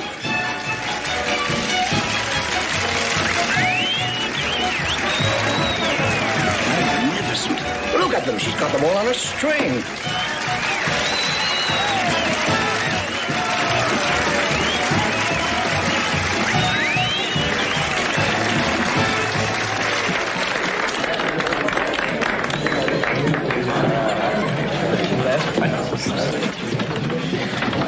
Joe, listen to it. Listen. Oh, it's so good to hear that applause. Yeah, it's great. Why don't we go inside? I have something I want to talk to you about. Oh, Joe, I am the happiest girl in the world. Oh, it's so good just to have your arms around me like this. Hold me tight. Oh, you're really happy. I really am, yes. Would you be happier? Would you be happier if you knew you were going to be the leading lady in Bohemian Girl? The what? What made you ask a silly question like that? Look, just suppose it happened. What then? I am through with supposing, remember? From now on, it's reality. From now on, I'm on the other side of the footlights. As Mrs. Joseph Cartwright, I hope. It is reality. Booth and Forrester want you for the leading lady in Bohemian Girl. Probably want you to leave for San Francisco tomorrow morning. Oh, you're making it up. No, I'm not. No, I watched them out there. They loved you. They thought you were the greatest thing in the world. It happened. It really happened. A leading lady with J.B. Forrester. We're to be in the same company with Edwin Booth. Do you know what that means, Joe? That means I'll be famous. Why, there'll be pictures of me all over the country. Everybody will want to know me. Why, I'll be entertained by royalty all over the world. Joe, I didn't mean. Oh, yes, you did. No. Oh, sure you did. You're happier than I've ever seen you before. Oh, look, I don't blame you. I'm the guy that knows all about that dream, remember? Now it's come true. to San Francisco together. No. Well, San Francisco and Omaha and Cheyenne. Entertained by royalty all over the world. That's your life. I can't share you with the whole world. God knows I wish I could, but I'm just not that kind of guy. Well, then I'll pass it up. Joy. We'll be married, and I'll be a good wife. I will. Please don't try to convince yourself. Please.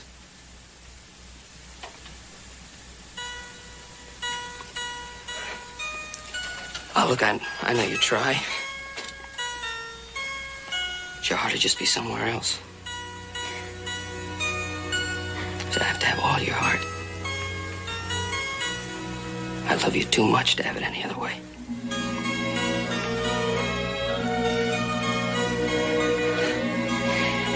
Hey. Hey, look at me. Come on, where's that smile? I want you to have a smile when you go out there. I want you to be beautiful when you go out there to see Mr. Booth. You are so beautiful.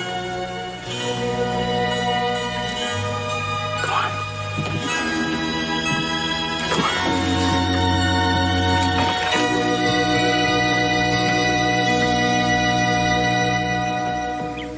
I'm glad Tommy insisted on coming out here to say goodbye. I don't think I'd have had the courage. Joe, I still don't know how to say it. Oh, don't say anything then.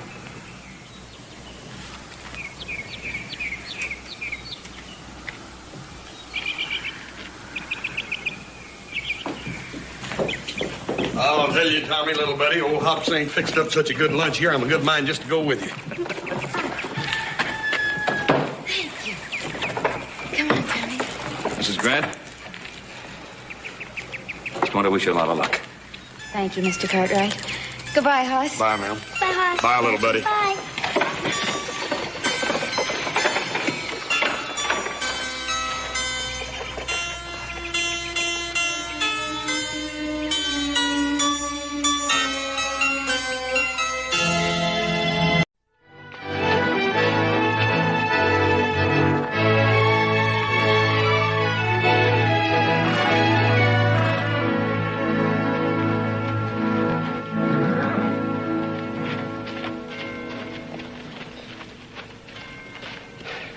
Well, I think we can use the whole string.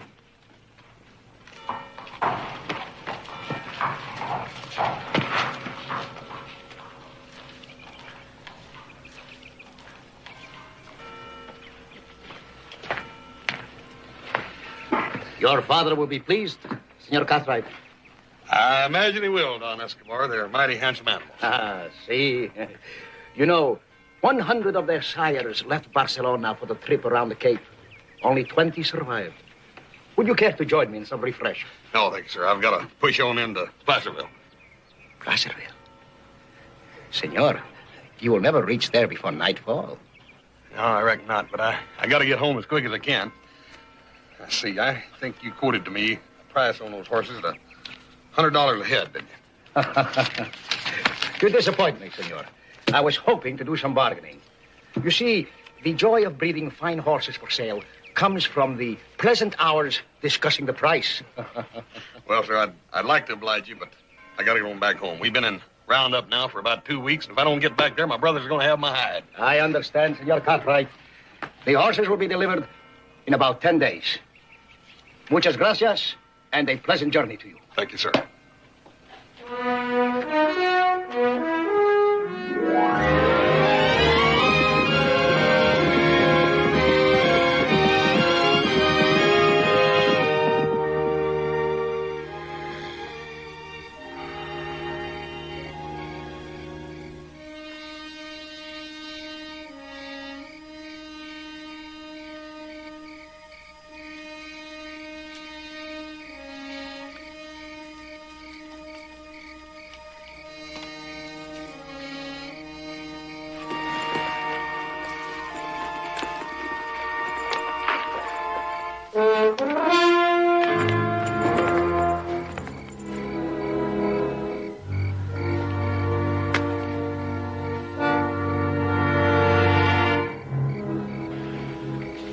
me that picture.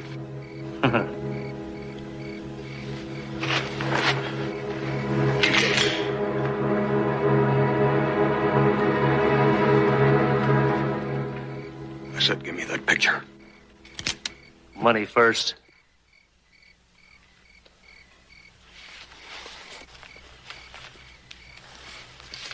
Now give me that picture.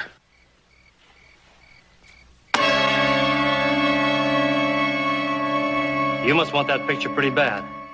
What is she, your sweetheart? Pick that up. You're forgetting. I've got the gun. You're gonna pick that up.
Flowered kind instead of black again.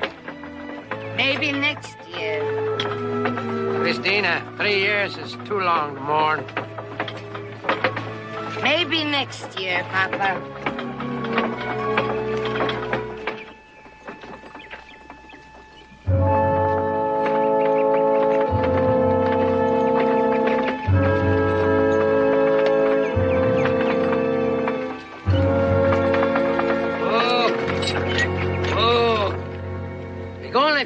Before we turn off, but you're welcome to ride if you like. Thank you.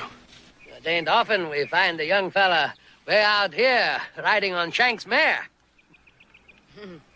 But if you're going to walk, there's nothing like a fine autumn day to do it on. Jump in, jump in.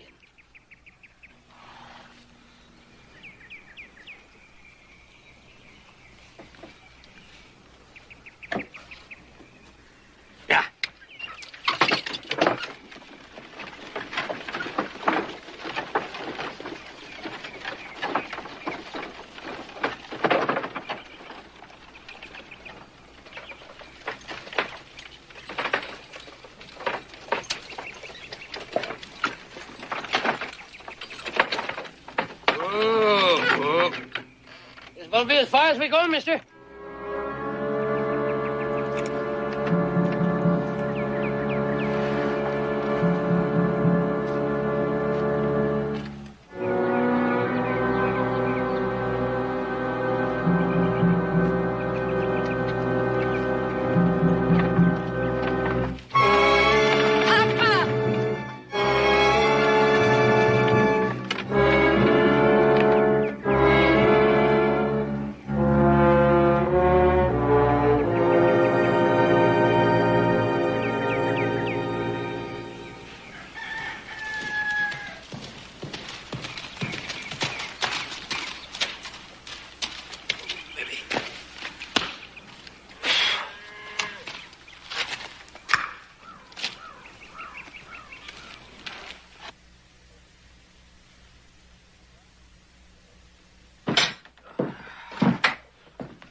Hi, Pa.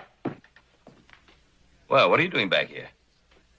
I figured I'd let Adam finish the tally and I'd start riding that east fence. As soon as I get something to eat. Hungry as a bear. Hey, well, where are copies of the agreements Hoss brought back? Hoss? Your brother, Hoss. Didn't he give you our copies of the agreements? Heck, no. Didn't he join you at the roundup? No, I haven't seen hide nor hair of him. Well, he telegraphed over a week ago that he closed that deal in Sacramento. Yeah, well, he was going to stop off at San Jose, wasn't he? See Don Escobar about those geldings? Yeah, even so. He should have joined you 3 days ago at the latest. Well, he didn't. He'd be carrying a lot of money with him, wouldn't he, from that Sacramento deal?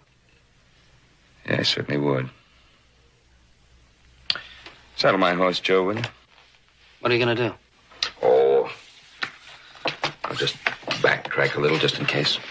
Yeah, I'll go with you. If I need your help, young man, I'll see that word gets to you. Saddle up the horse.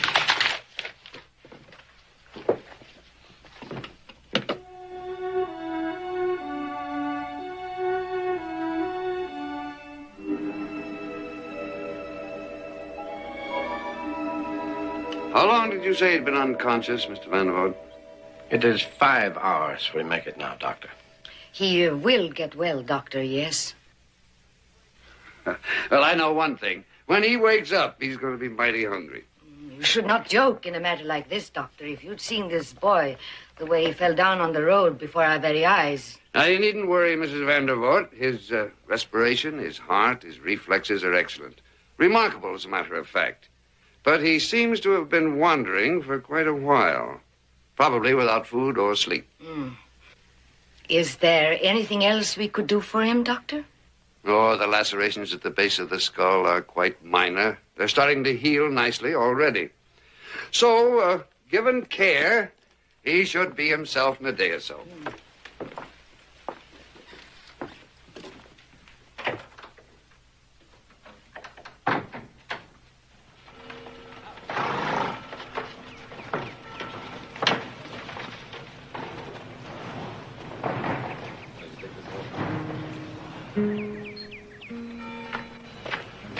I was told I'd find Don Escobar here. Don Escobar? Buenos dias, senor. Buenos dias. My name is Ben Cartwright. One of my sons was to have bought some horses from you. Of course. A very pleasant young man, your son, Senor Cartwright. Then he was here. Yes.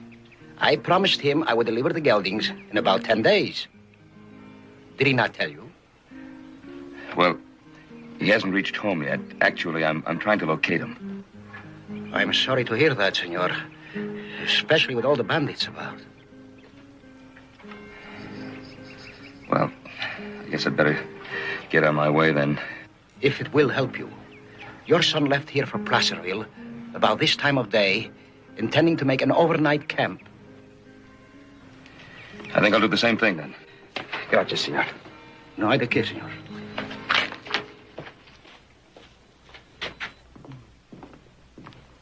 Good morning. There.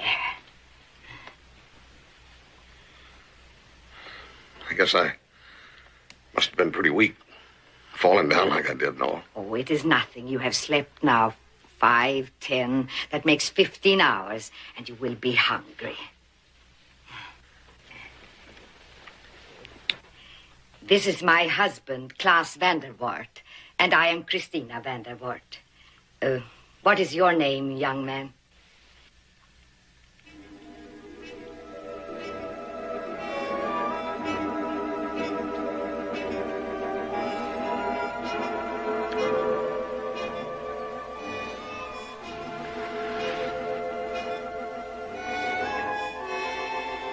Look, I'll not be bothering you folks anymore. I'll just be getting home. Well, the doctor said you must have good care for a day or two and eat. You are hungry now, aren't you, Mr.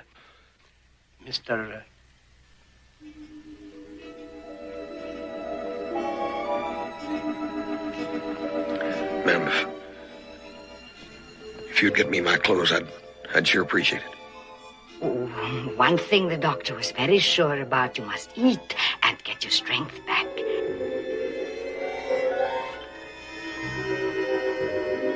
You will eat this now and then sleep some more, yes? Come along, Papa.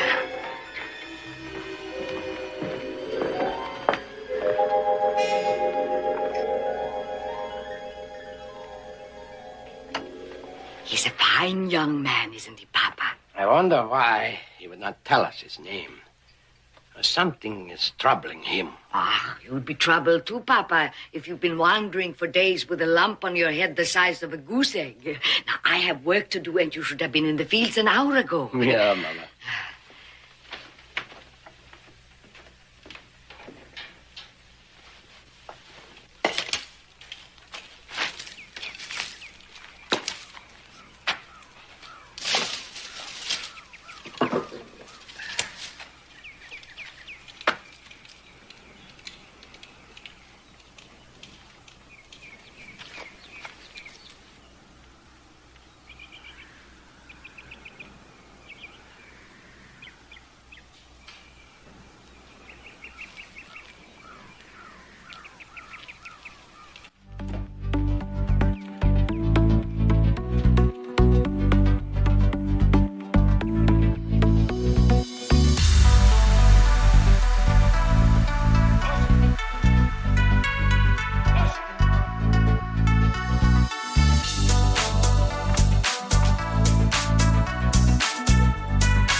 hurtful thing to interfere in the lives of others. Wasn't our life interfered with when our son died? Mama, he is not our son. He could be anybody. He could be a man with wife and children of his own. The West took a son from us. Perhaps now it is returning one. Mama, you must not think these things. It is wrong. You must forget about Hendrik. Forget about Hendrik? You ask me to forget about my own son. Maybe that is why I never left. Why I stayed here so long. Because I knew he would come back. I knew that one day my son would come back to me.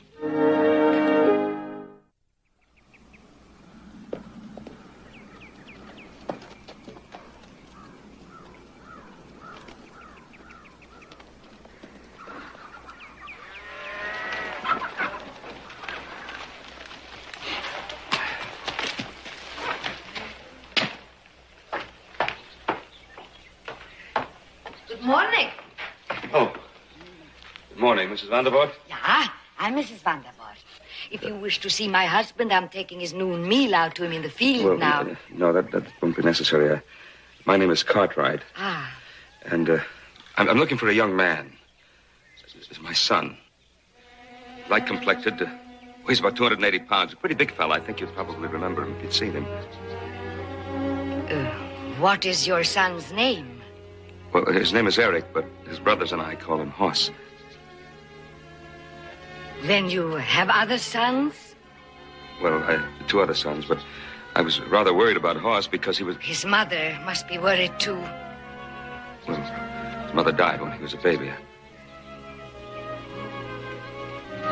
If you do see him, I'd like him to know that his father is looking for him.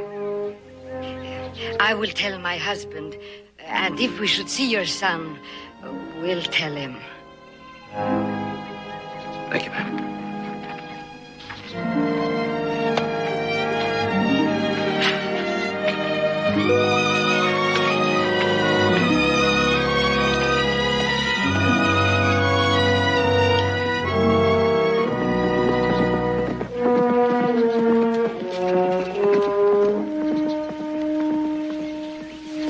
Well, we had a visitor. That's why Mom is late for the nooning.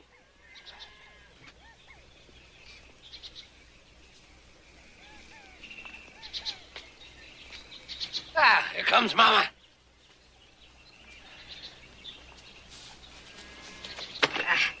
A new neighbor, Mama? No class, just a stranger. Boy, that food sure does smell good. Been so hungry the last half hour, I didn't hardly have enough strength to pick up one of them little seeds. What the stranger want, Mama? He was just asking his way.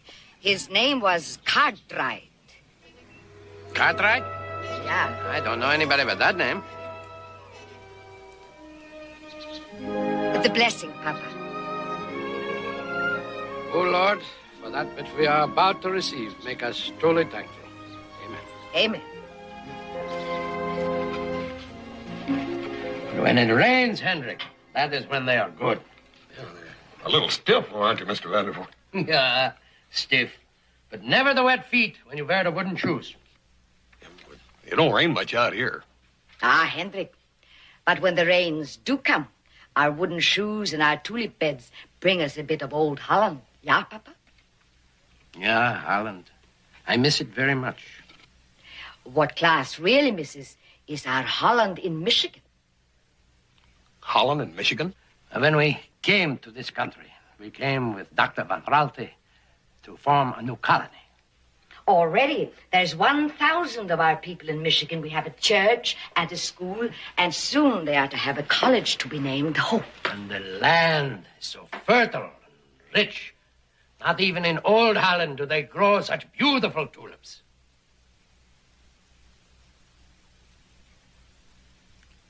Let us go back, Papa. But you have always said... I know what I have said. When our son died, I didn't want to leave. Even in his grave, I felt he was close to me. But I know our class is yearning for Michigan and for our friends there. And now you will go? Yeah, Papa. Now I will go, as soon as we sell the farm. That could be tomorrow. For 2 years now, we've had an offer from Mr. Adamson. Then we could go right away, Papa. As soon as we pack the wagon. You folks will excuse me. I think I'll go to bed. No, Henry. This concerns you, too. I don't understand, ma'am. Now that you're here and have become like a son to us, I can bear to leave if you go with us. Mama. Come with us, Henry, please. Ma'am, I couldn't do that. But why not? Aren't you happy here with us? Oh, yes, ma'am. Oh, then, do come with us, please. We have a good life together in Michigan. You and Mr. Vandervoort are about all I've...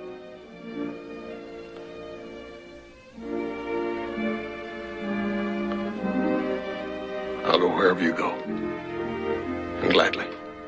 Thank you. Good night. Good night.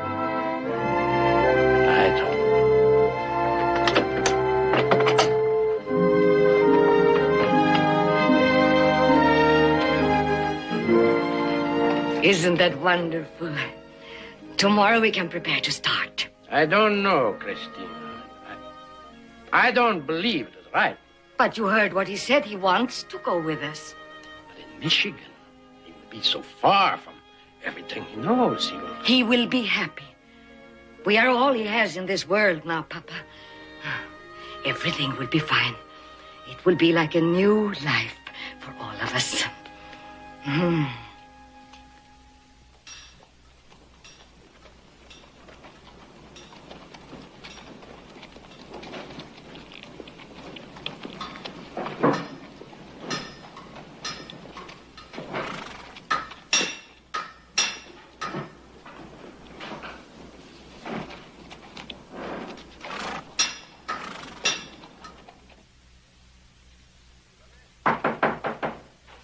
Come in.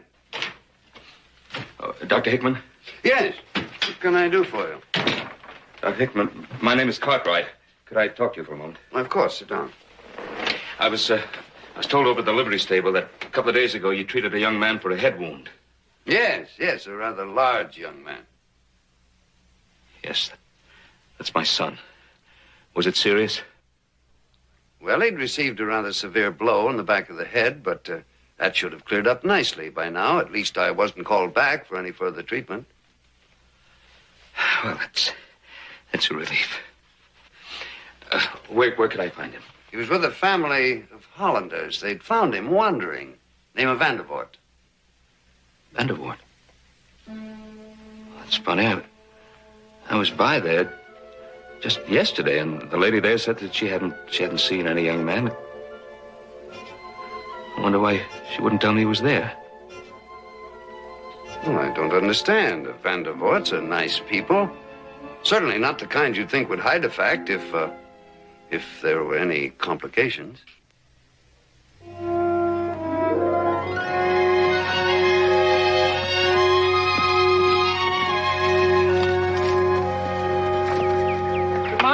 Good morning, Doctor. Good morning, Claus. What's going on here? Looks like you're getting ready to move. Yeah, Mama finally agreed we go to Michigan. We're leaving as soon as we pack. Well, the doctor here told me that you had a young man staying here with you. Said he treated him for a head wound. This is Mr. Cartwright, Claus. His son is missing, and he thinks from my description that his son might be the young man I treated here. I dropped by here yesterday. Your wife didn't even mention that such a young man had been here. Hoss! Well, young man, I'm certainly glad to see you. I'm happy to see you, sir. You're happy to see... Is that all you have to say? Hendrik? Excuse me, sir. Mr. Cartwright. Mr. Cartwright, your son does not know you. You mean he doesn't know me? I'm his father. When he regained consciousness after you left, Doctor, he could not remember who he was or anything about himself. And he hasn't remembered anything since? No, Doctor. He becomes very upset, almost ill when he tries to remember, and he can't.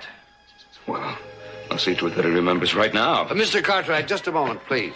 Your son's injury was perhaps a great deal more serious than I thought.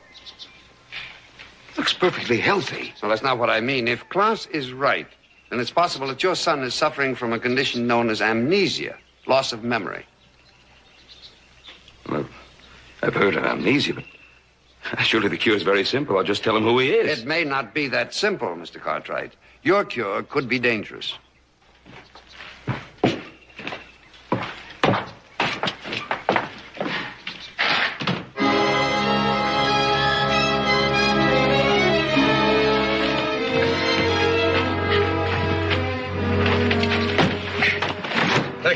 thing was getting pretty heavy.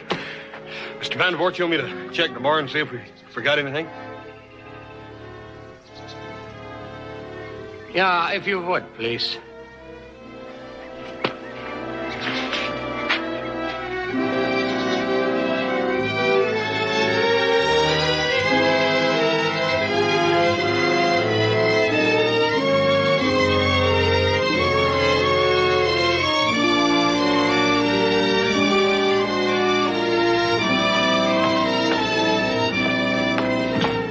Mrs. Vandervoort, why did you lie to me? What's going on here? Where are you taking my son? To Michigan. To be with our people. There it will not matter if he can remember or not. They will become his people. You would take him, knowing that I'm looking for him? Yeah, but we did not force him. He wants to come with us. He wants to. And he will be happy in Michigan, in his new home. You wanted to take him away before I even discovered he was here? Yeah. What gave you the right to do such a thing? Because each time someone reminds him that he knows nothing of his past or who he is, he becomes fearful, full of pain and suffering. And I cannot bear to see that. Christina, is he the man who called on us that day when Hendrik and I were working in the fields?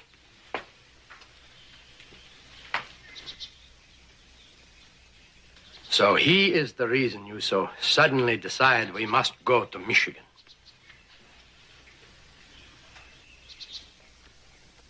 Christina, I have told you we ought not interfere in the lives of others. He must come home with me. Mr. Vandervoort, you can see that, can't you? He must be given every chance to remember. Mr. Cartwright, there's something you should know. What, Doctor? In struggling for him, it's possible that he could be lost, even to himself. He should be given an opportunity to remember, but he must never be pressed to remember. Like all amnesiacs, he's terribly concerned that all this is due to some fault of his own, particularly since he's faced with people and places that he should recall instantly. He's not mentally ill now. It's just that we don't know yet what tensions can do to the human brain. Doctor, if he were to come home, just so that his brothers could see him once more, and if no pressure was put on him, what harm could there be? Oh, we could never be sure. No, it would not do any good. It would only upset and hurt him. We will stop on the way, Christina. No, Klaus, no. Mrs. Vandervoort, he's my son. If you had a son, you'd know how I feel. We had a son. We know what it is to lose a son. Cruelly and suddenly, we know. Mrs. Vandervoort, I promise you that we will do nothing, say nothing that might upset him or hurt him.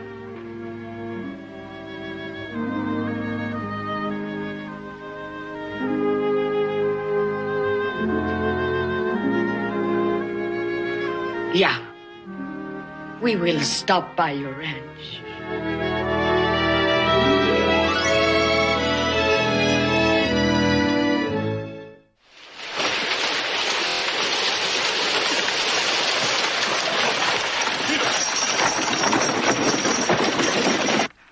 House and those people will be here in a little while. Remember what I said. You won't like what you see. He's going to look right at you without a spark of recognition. Well, what I can't understand is that woman thinking she can just cart him off with her. Well, she has no right to do that. Why do you even listen to her? Legalities and rights have nothing to do with it. I haven't been able to tell you everything the doctor said, but please do as I ask you. I know what I'm doing. When he gets here, treat him as a stranger. Take care of my horse.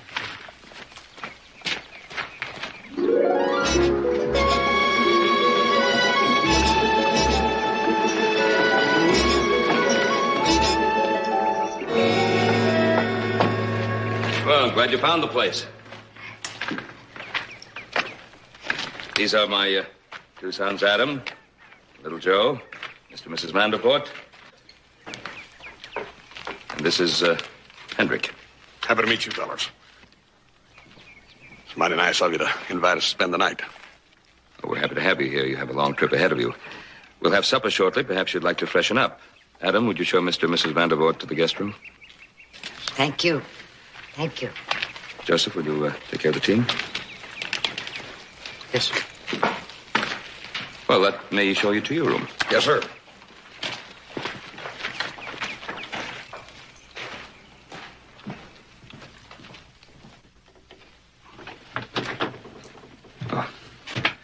This is the room you'll be in.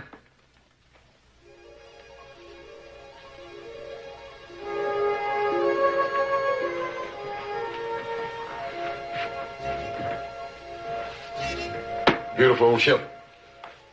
Yeah. Hey, it's a mighty big bed. Yes, yes, it is a big bed. We had it made in San Francisco. Oh, yeah? For a big man. Never saw one that big before.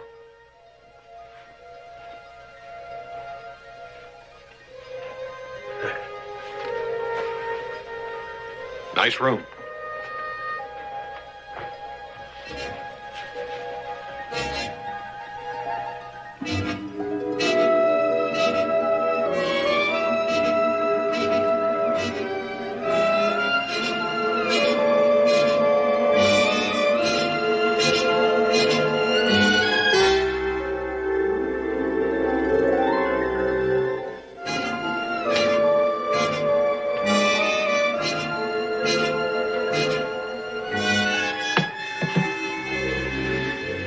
I thought you might like to clean up a bit before supper. Yeah, I would. Thank you.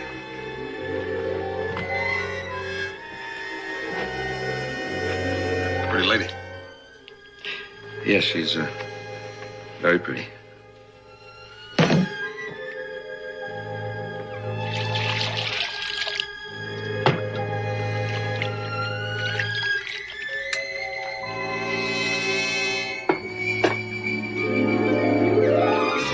Well, I'll see you downstairs. Yes, sir.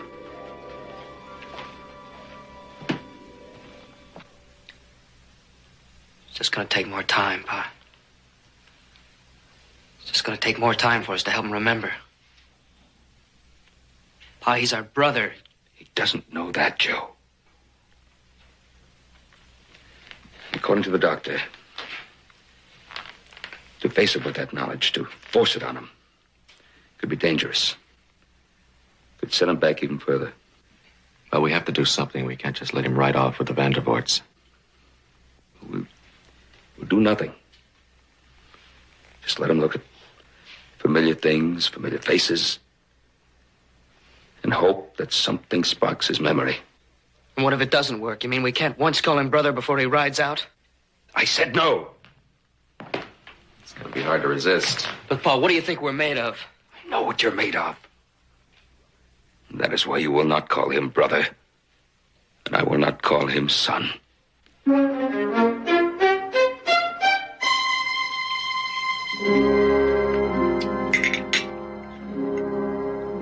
you like another helping of cake?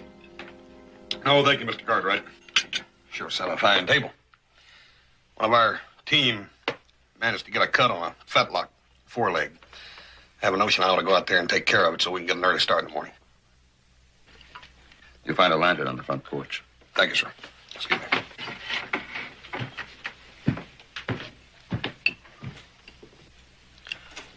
Maybe we should give him some help. We'll be careful.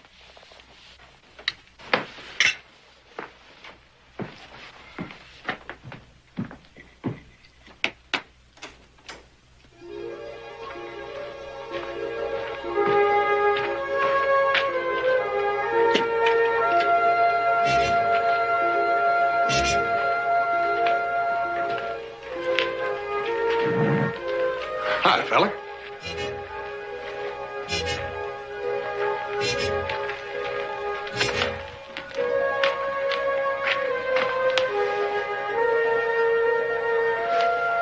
His name is Chubby. Oh, yeah? He's a handsome girl, ain't he?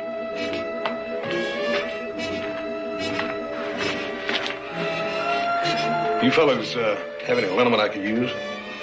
I'll get you some.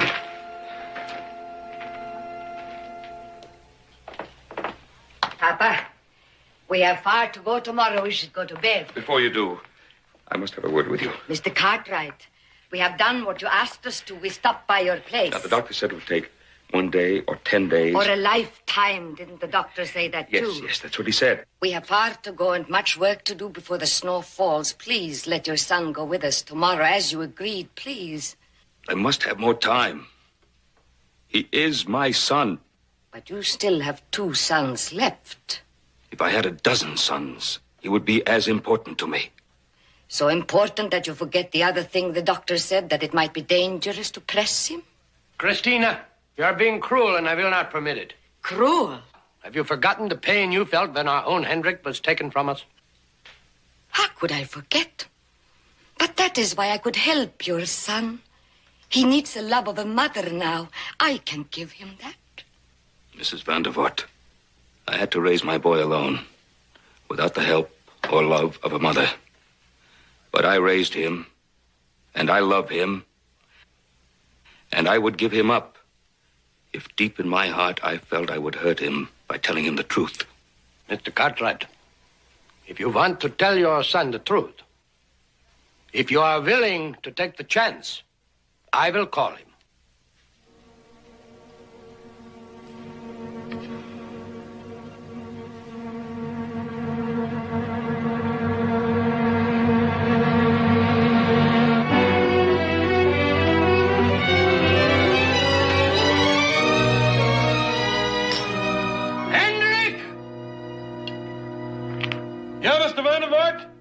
Would you come to the house?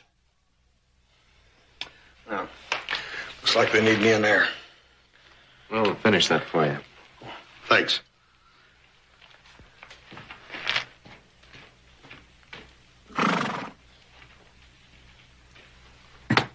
Yes, sir. This will take only a moment. Mr. Cartwright has something to say to you.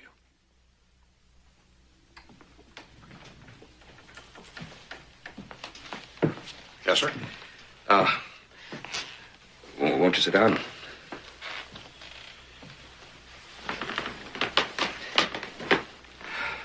Mr. and Mrs. Vandervoort, they tell me that an accident affected your memory. That you can't remember who you are, anything from the past.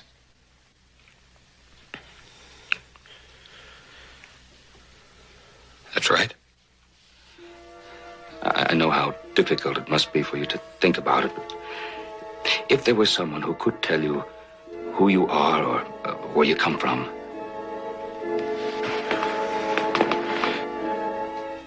would you want to know that? I don't know. Why does the question make you so nervous?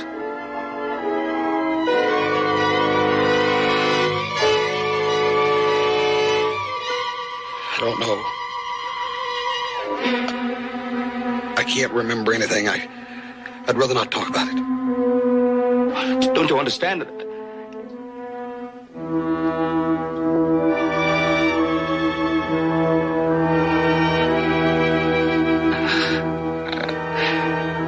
I was only trying.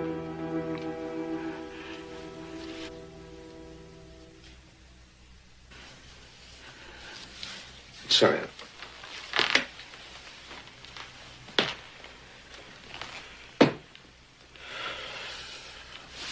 I think I best be getting back to the barn. My sons will do your chores for you. Why don't you go to bed? You have a long journey ahead of you.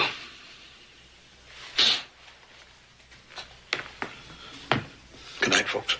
Good night, Hendrik.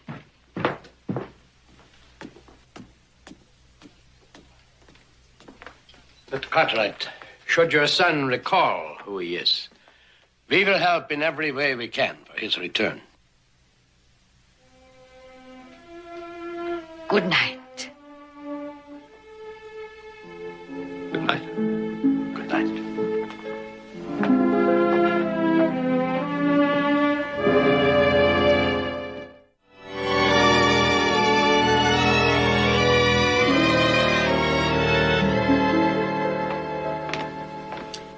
Cartwright, we are ready, and Hendrik isn't down yet.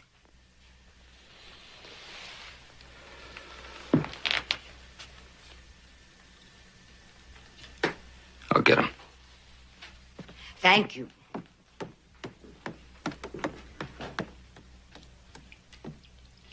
Horse? Go in. Morning. Good morning. You call horse? Oh, yes. It's an old mountain expression. Means friend. Oh, thank you. The Vandervoorts are ready. They're waiting for you. Yeah, I'm running a little late. That blame bed was so comfortable, I reckon I overslept a little bit. Well, oh. Okay. I'm sorry. Pick that up. You pick that up. What? You're gonna pick that up. You pick it up!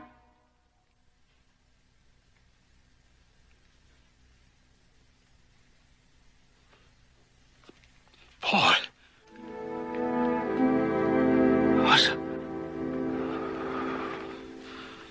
I was about to hit you. Oh, son. It's all right, son. But, Paul, I was about to... It's all right, son. Paul, I ain't never lifted my hand. It was nothing. I'm sorry I busted your mom's picture. Paul, We'll get that fixed up. But why, Paul? Son, please. Look. Get yourself ready for breakfast. Come on now.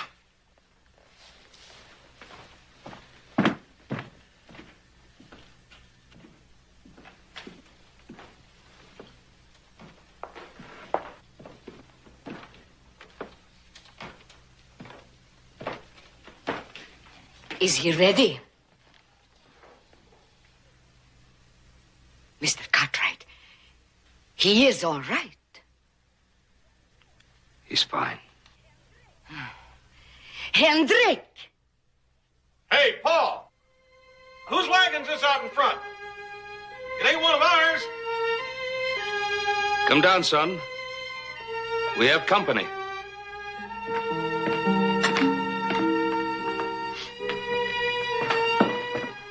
Morning. I want you to meet Mrs. Vandervoort. Mrs. Vandervoort, this is my third son. How are you, ma'am? Your name is? Well, most folks just call me Hoss, ma'am. Hoss. Mama. Yeah, Papa. We must leave. You folks figuring on settling around nearby? No, we're just strangers who passed by to ask our way. Your father was kind enough to offer us breakfast and water our horses. You got far to go? Ja, Hoss. Far. To Holland. To Holland? Holland in Michigan. Yeah, that is where our people settled. We are going back there now. We are needed there. We have been away long enough. Come, Papa. Thank you for your hospitality, Mr. Cartwright. Godspeed.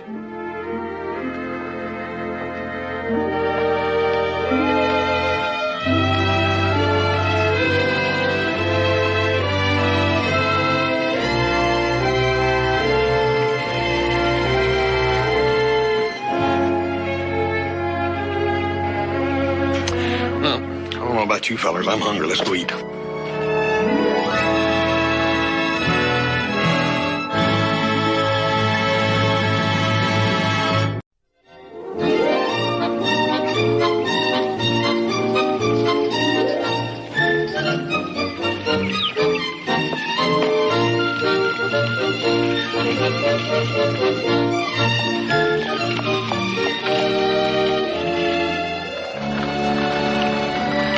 Papa, Yes, darling?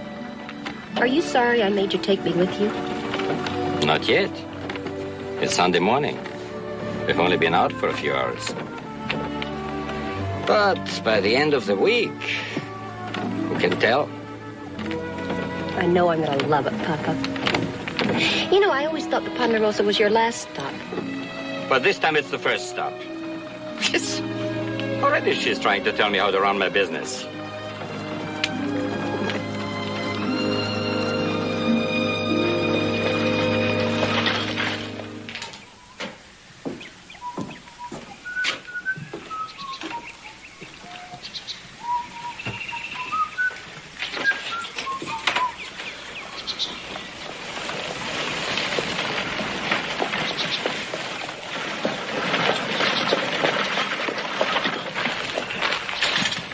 Mr. Kaufman, what you doing out this way so early? Well, there is an expression in this country. The early bird wins the race.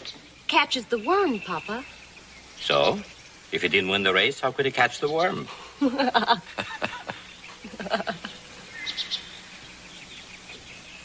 I want to have the honor to introduce you to my daughter, Rebecca. Mr. Adam Cartwright. How do you do? It's very nice to meet you, Miss Rebecca. Is your father home? No, he's not. He went up to the Edison's place with my brothers. Oh, I'm sorry I missed him. I have something special to show him. Oh, what is it?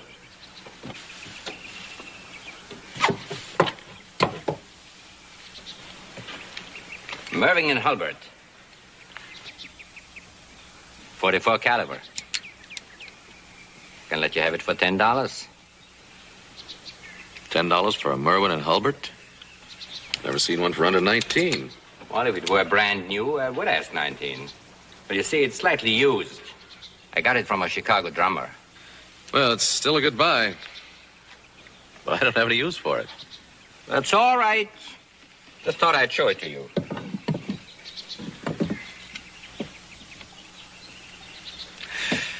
I tell you what, I'm sure my father would be interested in it, so why don't you drop by Friday on your way back? I'll do that. Goodbye. Take care. Take care? Who would bother a poor peddler?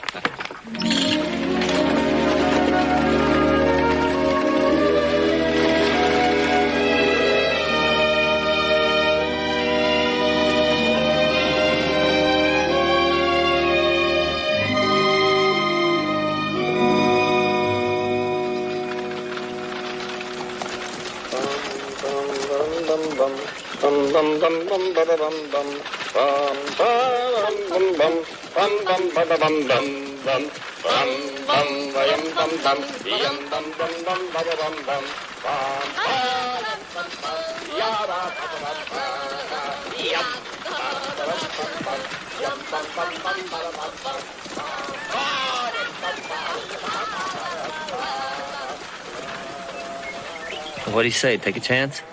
We'll wait till Friday when old Kaufman's on the way home. After a week of peddling, he'll have more in his sock then than he has today. Yeah. That'll be worth waiting for.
Never be home in time for the Sabbath. Oh, Papa, stop nudging yourself. Okay, stop it. 3 o'clock Friday. Should already be in Carson City. Papa, it's been such a lovely week. Don't spoil it. You did have a nice time, didn't you? Oh, Papa, it's been just wonderful. It's like discovering a whole new world. I just wish that... Just wish what? Nothing, Papa. What's our next stop? Next stop will be at Mrs. Cardiff's, and after that, a quick stop at the Ponderosa and then home. Oh, the Ponderosa. Do you think we'll see Adam Cartwright again, Papa?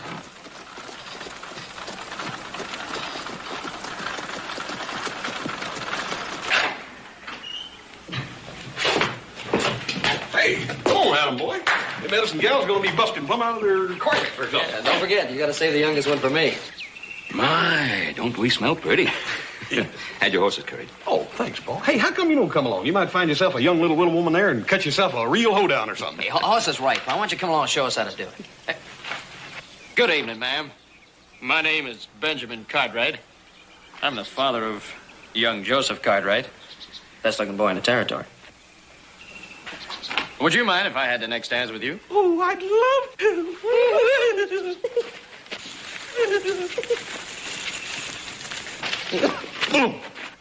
You boys better get going, or those Edison gals are going to be fighting mad.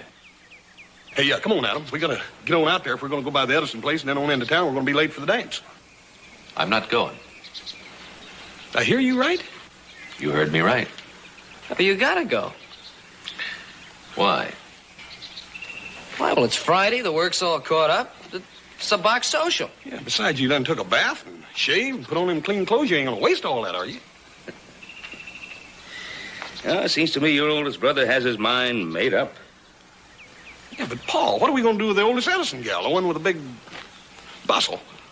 Adam, did you promise to take the oldest Edison gal, the one with the big bustle? No, I wasn't even over there last Sunday, remember? Besides, you're big enough to take care of two of them. You're right, Adam. Come on, Joe. What do you mean by that?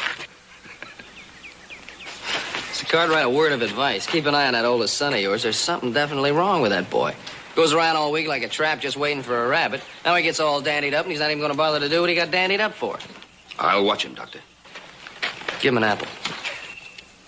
Have a good time. See you, Paul. Adam. Adam? Any particular reason you're not going to the social? Maybe.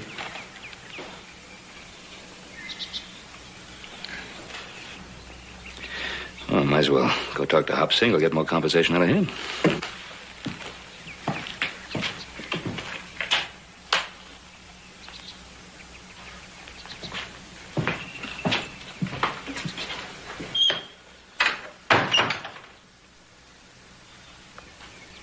Papa, the paisley you brought. But, darling, she's tried already the paisley, and the gold, and the purple, and the black and white stripes.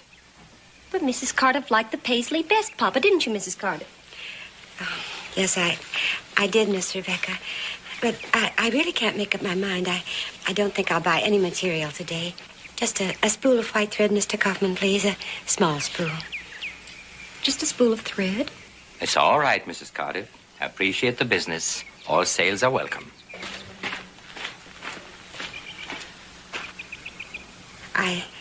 I can understand your being upset, Miss Rebecca, but we're just simple homesteaders, and I can never buy anything from your father except a spool of thread or a packet of needles.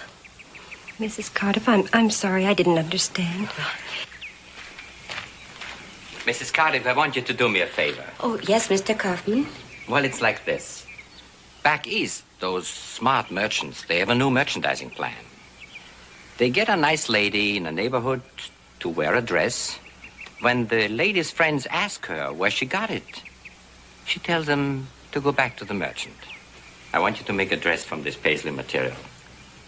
And then when all the ladies admire it, you just tell them that you got the goods from Kaufman, the peddler, all right? Oh, no, Mr. Oh, no. I know what you were going to say. The answer is no. As a matter of fact, I know. I should pay for your making the garment and for your recommending me.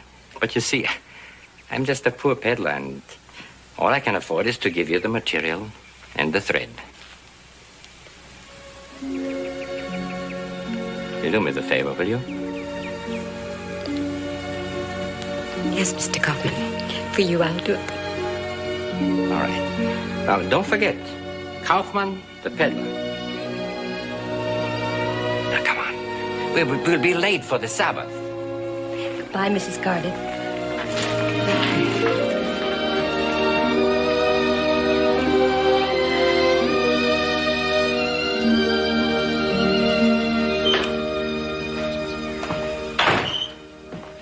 Well, I must say I've never seen you sit for so long in one spot before. Something bothering you? No, there's nothing bothering me. Everything's fine. Oh, there's Aaron Kaufman. So it is.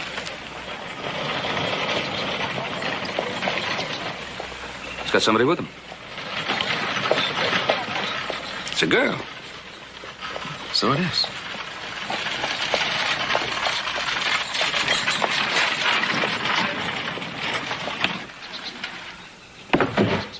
A very good day to you, Mr. Cartwright. Good day to you, Mr. Kaufman. Nice to see you again. Hello, Adam. Mr. Kaufman? Oh, Mr. Cartwright, I want to introduce my daughter, Rebecca. How do you do, Mr. Carter?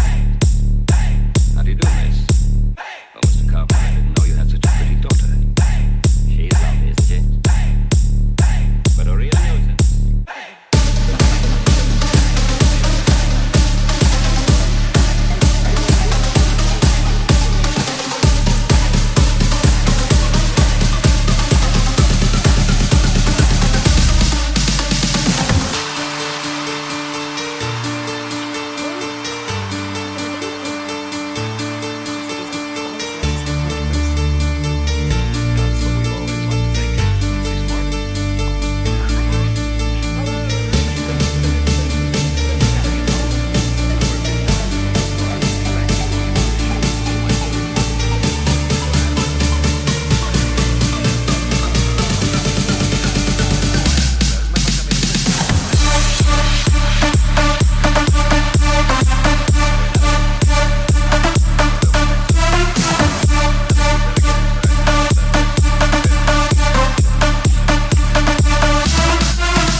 You know, I've never even ridden a horse. Would you like to try? Jupiter? No. I don't think you were ready for Jupiter, but I think you could handle old Betsy over there. Oh, Adam, I'd love to try it if you'd teach me. Well, there's no time like the present. Oh, no, not now. Well, you see, I haven't the time. You heard Papa. He's in a hurry to get home. Well, tonight is the Jewish Sabbath, and Papa doesn't do anything on the Sabbath, not even drive a horse. Your father is a very dedicated man, isn't he? Yes, he is. But I'm afraid he's rather old-fashioned.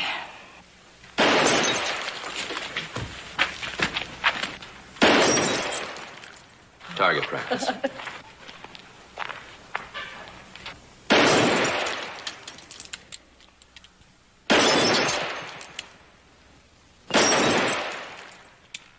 Well, for a minute there, I thought we were at war. We went in Hobart for $10. Or as I said to your son last Sunday, it isn't quite new.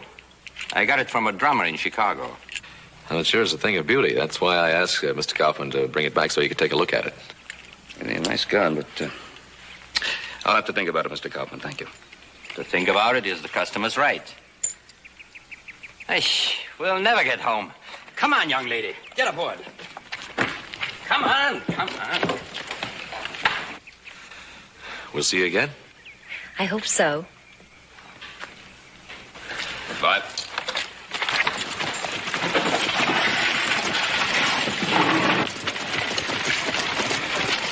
See you soon.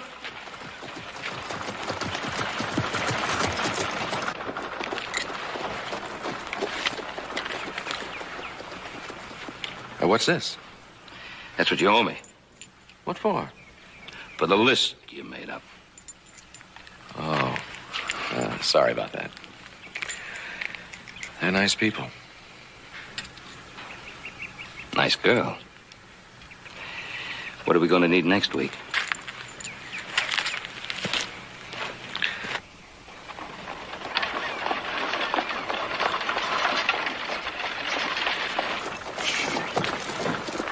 Stupid horse. If God wants me to keep the Sabbath at home, he should please change it into a gazelle. Please, Papa, the way you're driving the poor animal, you're going to kill him. So we'll be an hour late. Yes. You're right. You're right, Rebecca. Maybe when the sun sets, we'll have to stop. Out here, Papa, in the wilderness? That's absurd. The ways of God absurd? Since I was born, I've never driven 1 mile on the Sabbath. I've never bought or sold or even touched money. At my age, I do not intend to change. Papa, this is a new land. All the more reason that the old ways not be changed.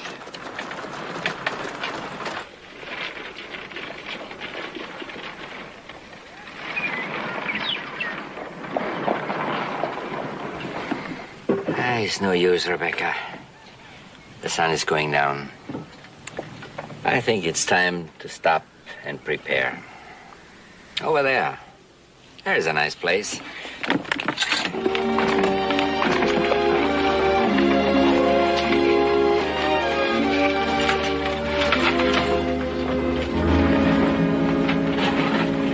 Hey, look, they're turning off.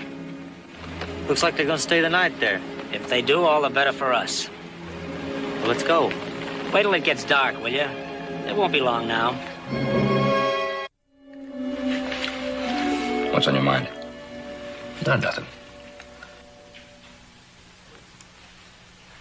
It's that girl. Yeah, I suppose so. And I was just thinking. I got the impression that she'd like to meet new people. So, why don't we give a big party? Invite people from all over. Really do it up big. And that way they'll get to meet new people, make new friends. It's an idea. Do you think the Kaufmans would come? Well, why not? Besides, there's only one way to find out, and that's to ask. So I was wondering if you would mind if I spent the weekend in Carson City. Seem to have your mind pretty well set on it anyway, don't you?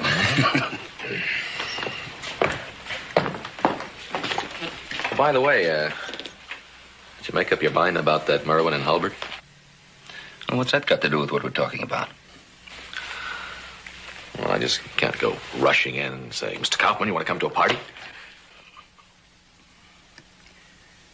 All right, buy the gun.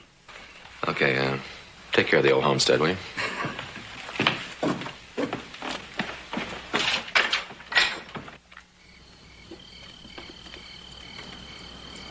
Oh, it's so peaceful here, Papa, and so beautiful. But is it proper to conduct the Sabbath service out under the open sky like this? Of course it's proper, child. Is there a better place to worship and sing praise to God than under the canopy of his heaven?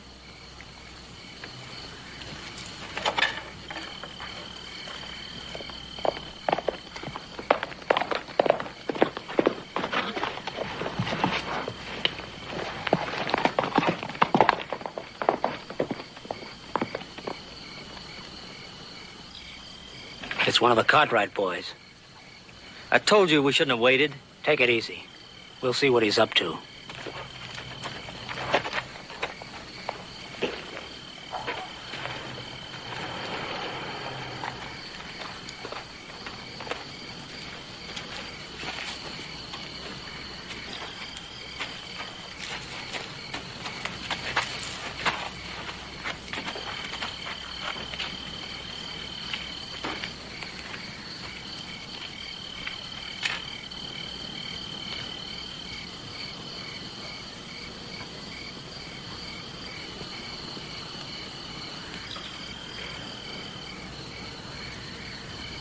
Baruch atah Adonai Eloheinu melech haolam asher kiddushanu b'mitzvosav v'tzivanu lahadlik ner shel Shabbos.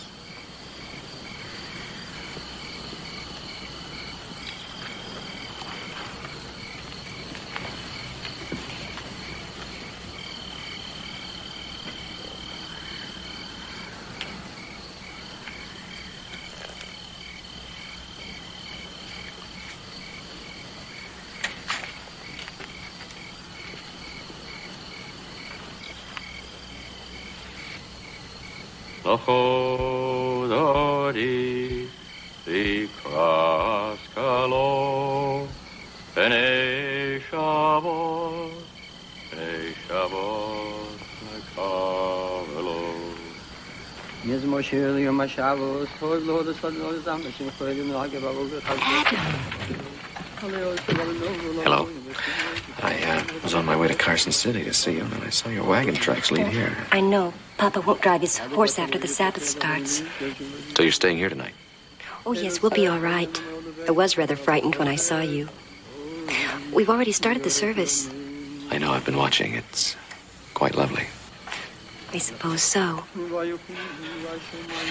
You said you were on your way to Carson City to see me. Why? My father changed his mind. He wants to buy the revolver that your father offered him. Oh, but Papa can't sell anything now. The Sabbath started. From now until sundown tomorrow, Papa can't even touch money. You see, he can't even allow his thoughts to turn to worldly things.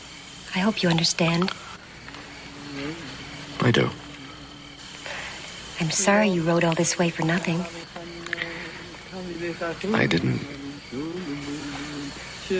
What I mean is the gun was just an excuse. It's such a beautiful night. Let's walk a little. In the middle of the service? Oh, just till Papa finishes his prayers. It takes quite a while.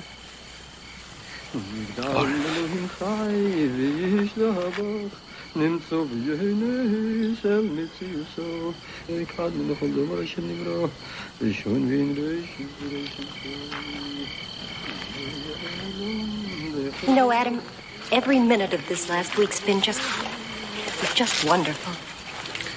Well, I think we ought to keep it that way. I see the real reason I came to see you was, well, we want to throw you a big party at the Ponderosa. Adam, how nice. I think you have a lot of fun. You and your father get to meet everybody. Oh, Adam, that sounds just wonderful. But...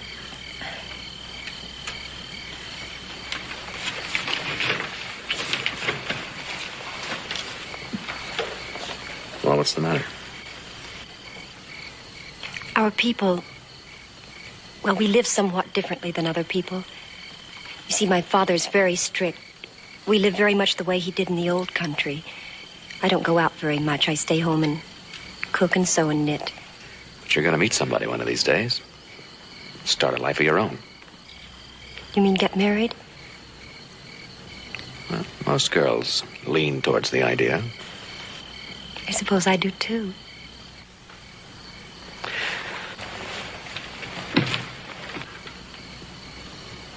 If he showed up tomorrow, what would he look like?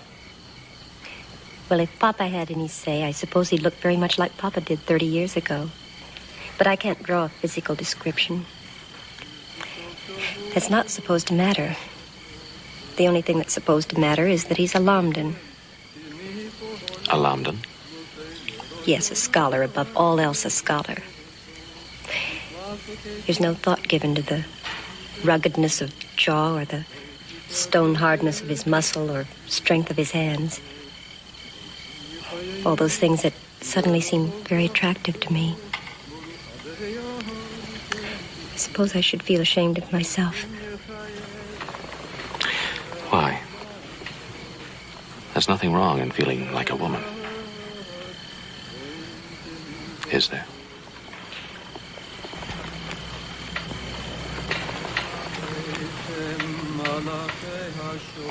What's that? It's the Sholem Aleichem.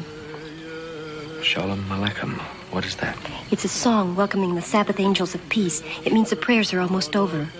I'd better get back. Papa will be looking for me. All right.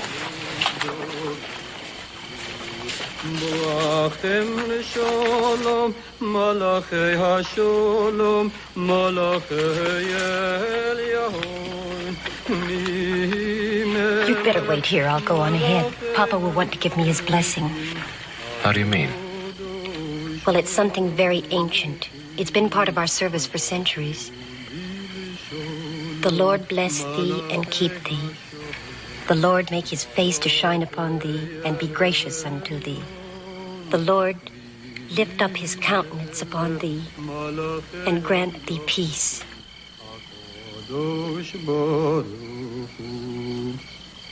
Zeichem l'sholom, malachei hasholom, malachei elyon, u'imi melech, malachei hamlochim, HaKadosh Baruch Hu. Rebecca.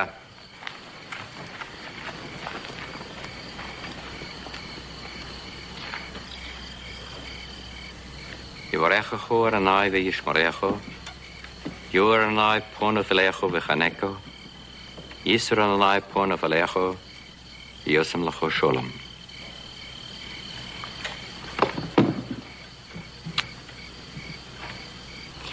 Oh, we have a visitor, Papa. Oh? It's Adam Cartwright.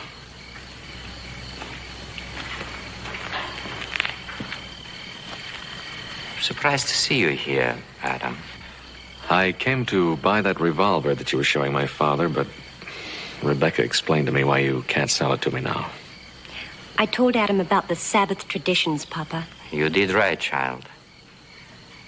Please give your father my respects and apologies. I'm sure he'll understand. Yes, sir. I don't feel right about you and Rebecca staying out here all alone. My son, we are not afraid. Good night. Good night, sir. Rebecca.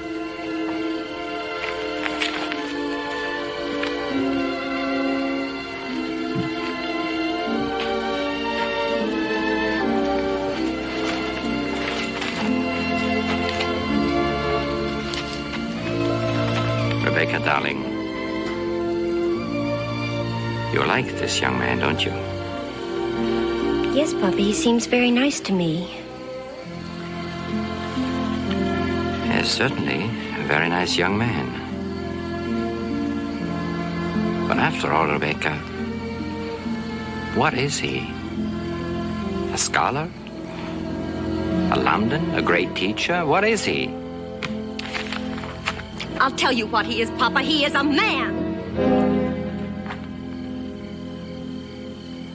Oh, Papa, I'm sorry for the way that sounded, but it's... But you meant it.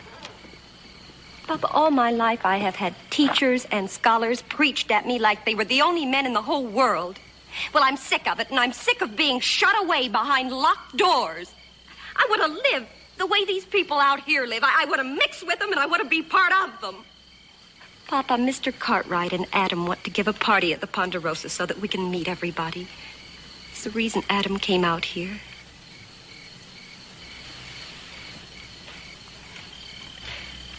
Rebecca, my darling, this you will always remember. You are the daughter of my house, and it is our tradition that a child will honor her father, and it is our tradition that anger and worldliness shall not be indulged in on the Sabbath day. You will now prepare the supper, child.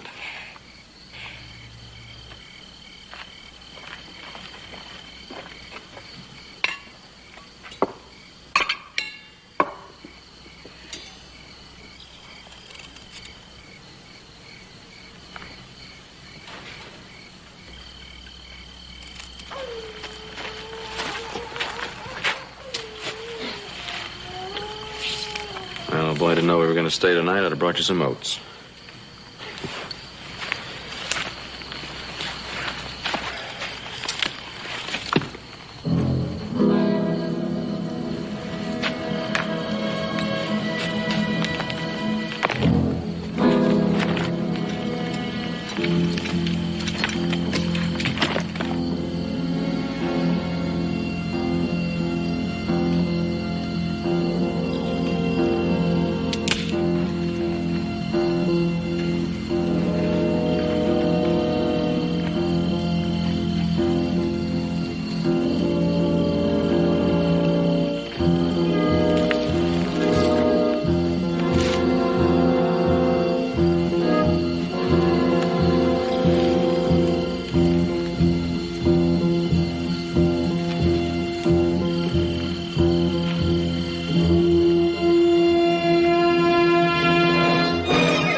Tie him and gag him. What for? I'll take care of him. Do what I say. Get the rope. Thank you, Rebecca, for preparing our meal. We shall now give thanks to God. All right, peddler. Let's have it. No. Will you please take your hands off my daughter? Just watch her, Stiles. The money. Where is it? Come on, get it. It's a Sabbath. I mustn't touch any money. What do you mean, the Sabbath? This is just Friday night. You heard him get it. Ease off, Stiles. Where are you hiding the money, Kaufman? Don't tell him, Papa. You shut up. You'll find what you want under the wagon seat.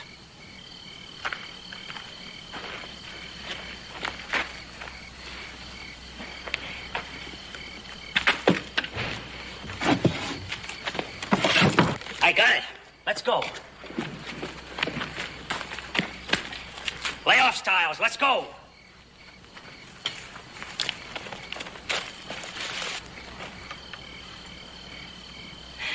Papa, I was so frightened.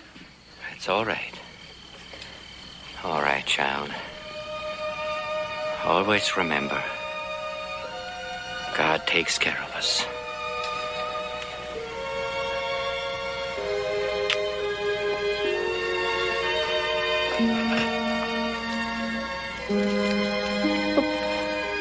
Papa, aren't you going to do anything? What's there to be done? We could hitch the horse to the wagon and... Hitch the horse on the Sabbath. But, Papa, two ruffians just robbed you of all your money, and you're just standing there. I don't understand, Papa. What's the matter with you? Why don't you do something?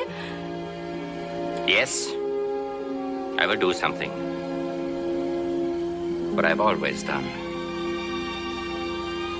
I will remember the Sabbath day and keep it holy. So you will do nothing.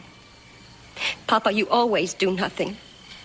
The world spills scalding hot soup all over you, and you stick out your tongue to lick it and say thank you. Rebecca! I know one thing for sure, Papa. If Adam Cartwright had been robbed by 2 men or 32, he wouldn't just stand there and do nothing. He would have gone after them and fought them or killed them or done something. Adam Cartwright's ways aren't our ways. No, he doesn't live in the Dark Ages. He's got common sense and courage, and I wish he were here right now and he could do something for it.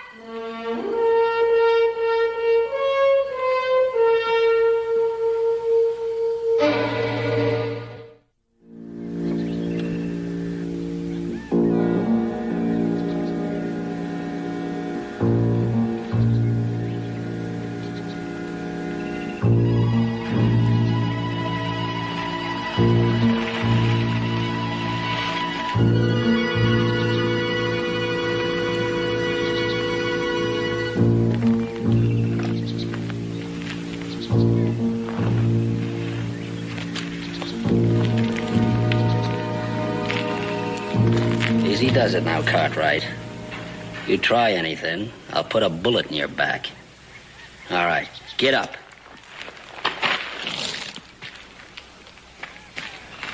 There's something I want you to see. Get going.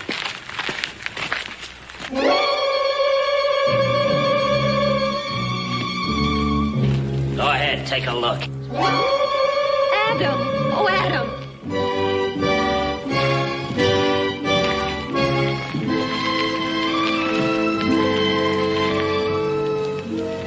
What do you want from these people? Just trying to make the old man tell us where he's hid the rest of the money. But he told you you already have all his money. Water. Water. Give him some water. Oh, please. All right, I'll give him some water.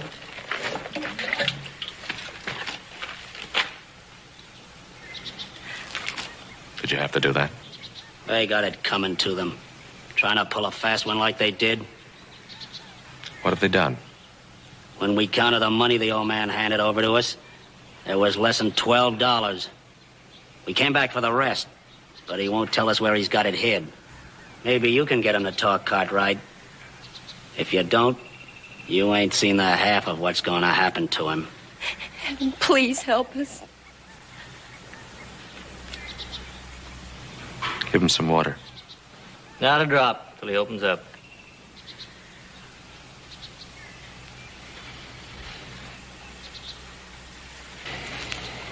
Is it worth it? Answer me, Kaufman. Is it worth it? I don't know what you mean. Adam, what are you saying? You know what I'm trying to say.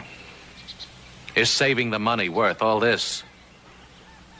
Why don't you just give it to them? I haven't got any money. He gave it all to them already.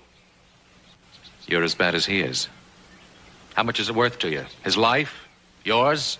You know they'll kill you if you don't give it to them. Adam, why won't you listen to me? He hasn't got any money. Oh, yes, he has. I know he has. Adam Cartwright, you're a liar. Am I? Well, listen to me, you old miser. If you want to sacrifice your life and hers for $1,000, you can. But you're not going to sacrifice mine. 1,000 styles. Yes, 1,000 even. I've seen it.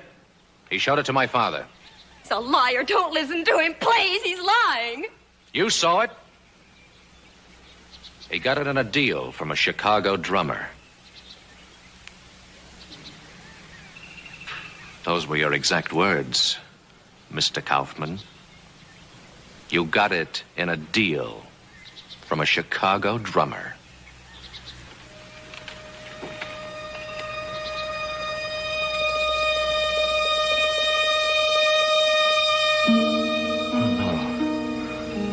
No, Adam. That would lead to more violence. I hate violence. And you've got it, old man. You just admit you got it. Please go away. Leave me alone. I'll leave you alone. Break every bone in your body. Hold it, Styles. Beating won't help much. Maybe there's another way we can get him to talk, Styles.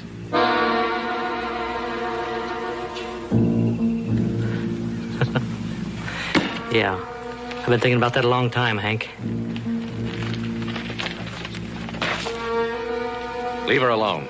Thought you were on our side, Cartwright. No. No! Don't touch me, you animal! No! No! All right!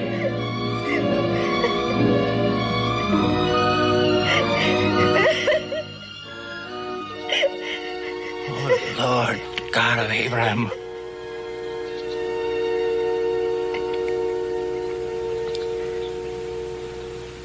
Untie me. Just remember, old man, I can pick up where I left off. Now, where's the money? Untie me, and I'll get it for you. I can get it. You would never find it. Turn him loose, Stiles. He can't do much in his condition.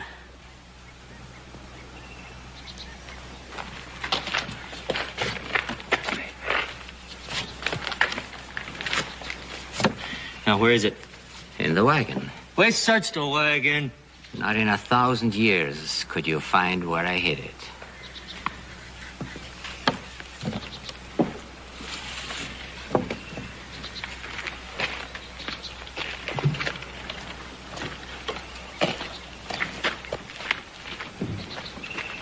Don't try anything, Cartwright. You neither, girlie. So that's where you hid it, a secret compartment, huh? No wonder we couldn't find it. I wish you did not make me do this.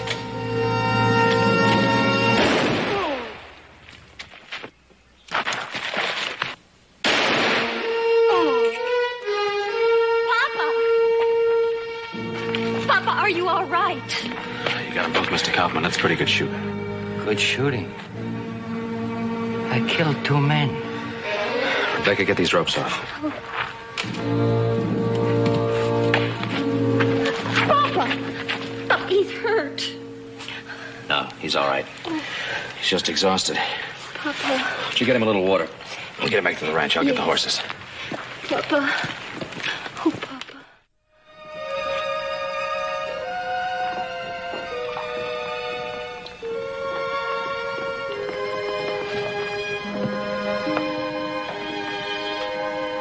Papa, how do you feel? He's going to be all right. We'll keep him here till he gets well. Joe, why don't you ride into town for Doc Martin? Right. No, doctor. Take me home, please. I'm a man of strict Orthodox faith. I would be a most difficult guest in your house. Oh, nonsense, Mr. Kaufman. We have plenty of room here, and Hop Sing is the best cook in the territory. That might be. But can you cook kosher? All my life, I've never tasted anything but kosher food. I understand. You're right. So I tell you what we'll do. We'll strip your wagon down and make a comfortable bed. Why don't you get a mattress out of the bunkhouse and put it in the wagon, huh? I'll get the blanket and some pillows. All right, thanks, Bob. You've a very understanding father. Yes, he is. We're kind of proud of him. That is a father's finest reward, when his children are proud of him. Papa, I'm so ashamed. Ashamed? For what, child?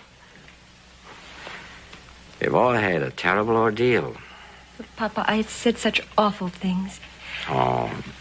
Well, I was ready to turn my back on everything you ever taught me. No. Not on everything. Just on me. Oh. For a moment. Maybe I am sometimes a little too strict. No, you didn't turn on your faith. See, Adam, it is a fine thing to have a faith you know you can never lose.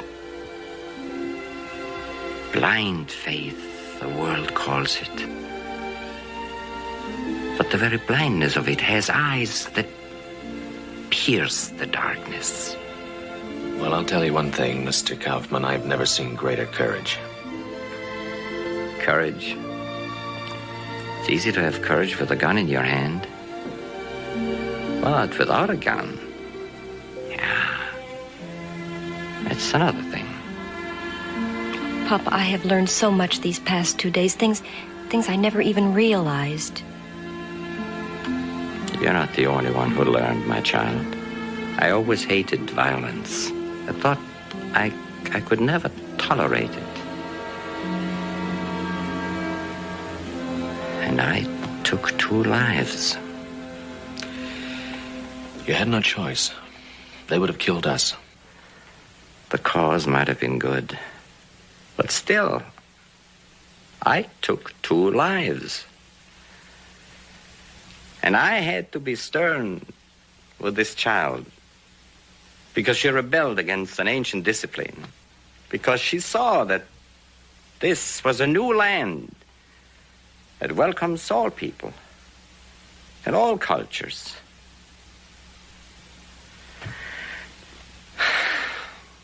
I think the God of my fathers smiles down upon me now in pity. Well, we're all ready. Thank you, Mr. Cartwright. Please, don't give that party until I'm well. I should like to be invited. Mr. Kaufman, we'll have a party to remember. Thank you. Adam, will you take us to Carson City? It's my pleasure. And perhaps you could plan on having dinner with us tonight in our home. I'd be very proud. On one condition. That is? It has to be strictly kosher. Strictly guaranteed.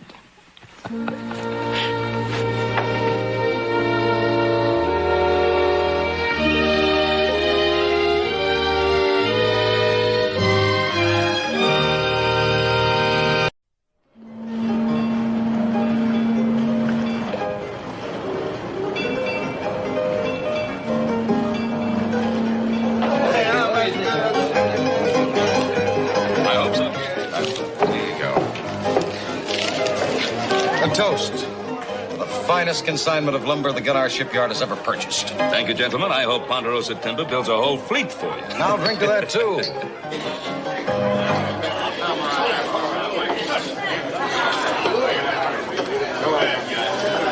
Well, I guess it's time to entertain the paying customers, Charlie.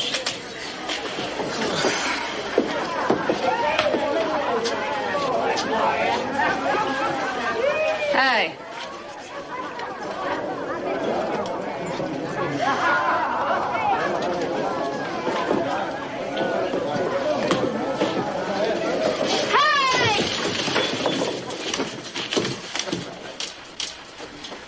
Thank you, gentlemen. Gentlemen. That's the funniest thing that's going to be said in here all evening. Gentlemen, I am paid to sing here. And I expect a little courtesy when I do. So please pay attention, or else the next bottle may not bounce off that wall.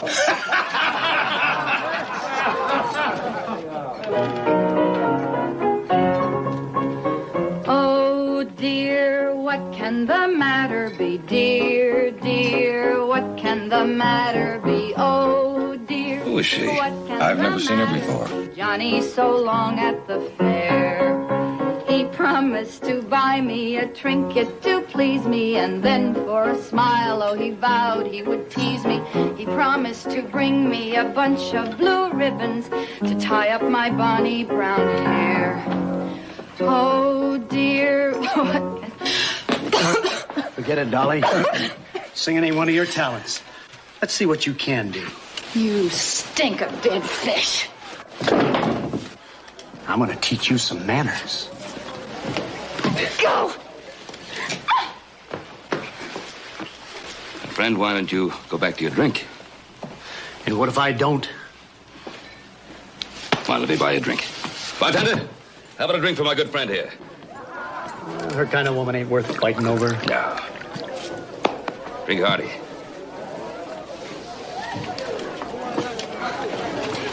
Hello, Ben. Long time. Long time. How have you been? Oh. Breathing. In and out. Why this? I don't eat. I get hungry. What about Ken? How are the children? They're dead. I have to go now. Wait. So many things I want to know. Oh, Ben. The Rita Marlowe that you know is dead, too. Dead and buried. So let's just leave it that way, huh?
Anything broken?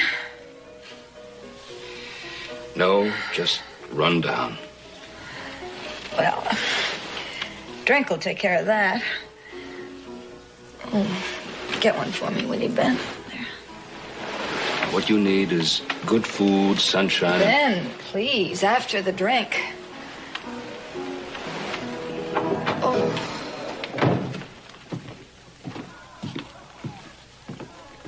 Well, what happened?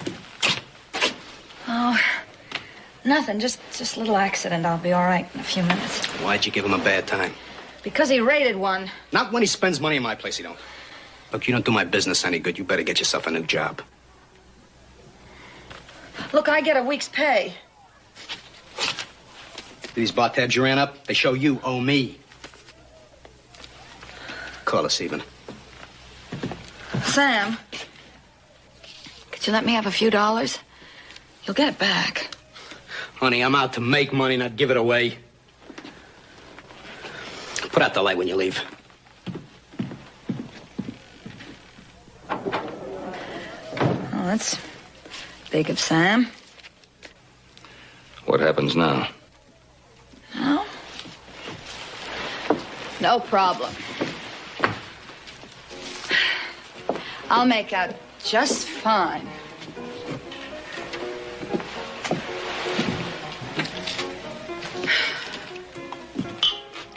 You make out about as far as the street, and you fall flat on your face. And don't keep your friends waiting. They've left. Give me $10. I'll give it back to you as soon as I get a job. Money isn't the answer. Sure is a good start. I have a better one. Look, all I want from you is $10. If you're going to give it to me, fine. If not, then get out of here. If you want to kill yourself, there are better ways of doing it. I'm sorry. I have no right to say that. Say what you want. I couldn't care less. I'll make a deal with you. You come out to the Ponderosa and stay with us for a month. Just 1 month, that's all. And after that, I'll give you whatever money you need to start over again.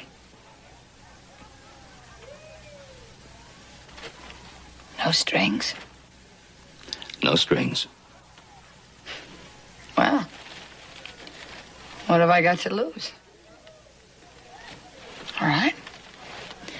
All right, you have yourself a deal. Good. But remember this, Ben. Don't expect me to be any different than I am now. I'm not about to change. For you or for anybody. Understand? I understand.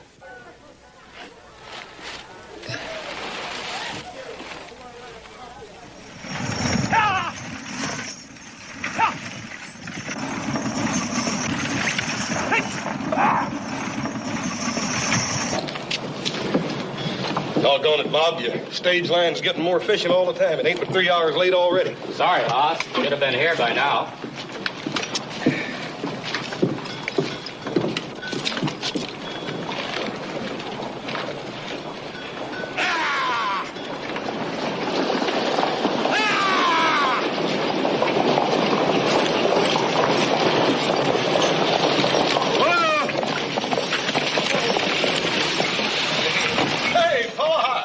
Welcome home. Well, thank you. It's good to be back. I'm a little stiff. Oh. Mrs. Marlowe, this is my son, Horse. This is Mrs. Marlowe. I telegraphed you. Our pleasure to have you. Oh, we need to take things down. I'll get the stuff. Where's the rig? Right over here, Paul. Right over here, Mrs. Marlowe.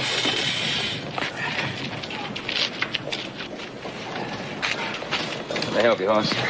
Anything happened while I was gone? Not a thing, Paul. Everything rolled along smoothly as can be. Good. Yeah, except one thing. We lost our barn, Paul. It burned down. What? I'm just funny.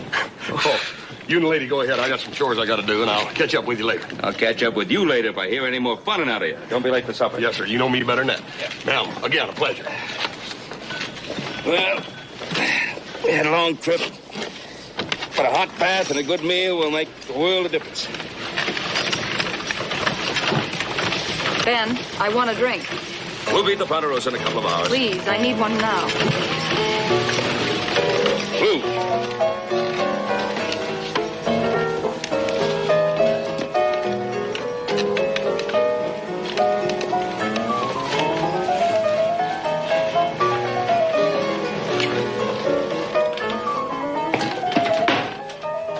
Good morning, Mace. Oh, good morning, Ben. You open for business yet? Oh, not till noon. New law the sheriff put in last week. Well, I'm sure the sheriff won't mind if we bend his law just a little. Now, would you get me a bottle, please? If I get caught, it'll be my job. Please, just this once. All right, just this once. Mace, this is Mrs. Marlowe. She's staying with us out of the Ponderosa for a couple of weeks. Mace Sindel. Well, I'm sure you'll enjoy your stay. Yes, I'm sure I will, too. Now, how about my drink, huh?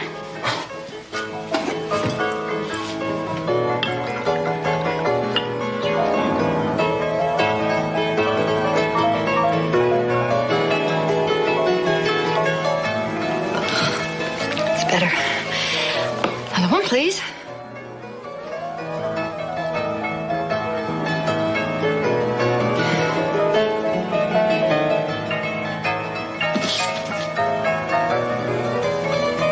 I'm sure I'll be thirsty again before we reach your place. Take care of it. Well, I've been meaning to ask you. I have a chair. It needs some work. Leg's splintered. You think you'd have some time to look at it? Well, I'll make time, I say, Friday. Friday? Fine. Thank you. Oh, thank you.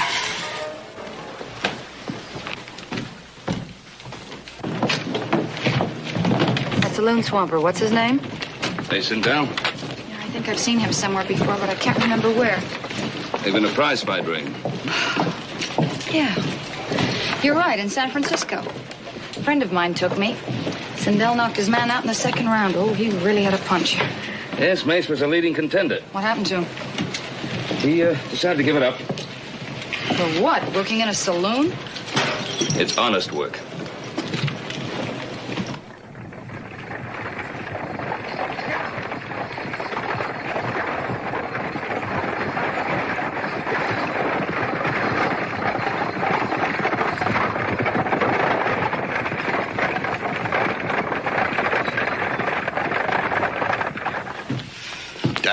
I can't understand why it takes a female so long to get ready for supper. I can't understand why it takes you so long to eat supper. Because eating supper's a dang sight more pleasurable than getting ready for it. That's why. Hey, Pa, did you tell her what time we sit down? Yeah, I told her.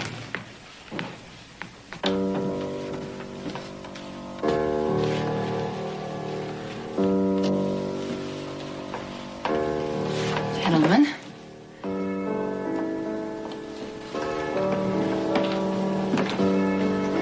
I'm afraid that you'll be dining without me this evening.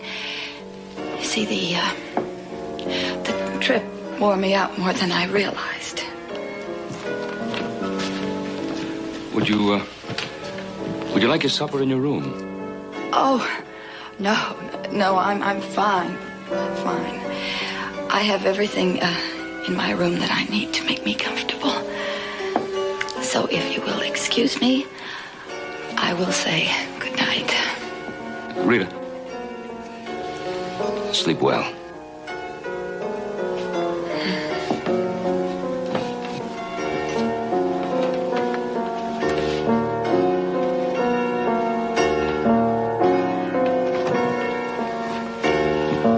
Oh, she looks sick to me. She is sick, in soul as well as in body.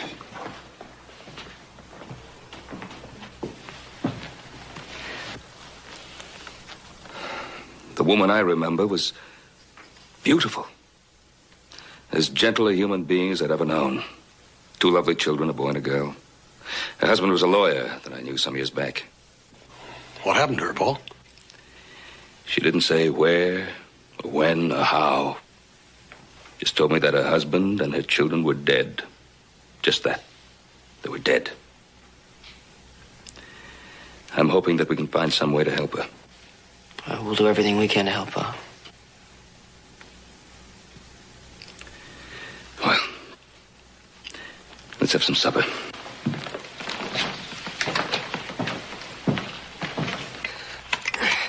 See, ma'am, there ain't nothing to it. You just clean the hoof out with this hoof knife. Hand me that rasp, will you? Then you level it up so he don't wobble when he stands up.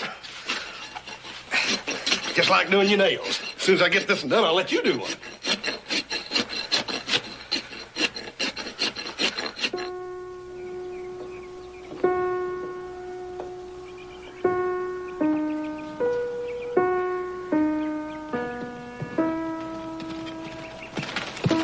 Howdy, man.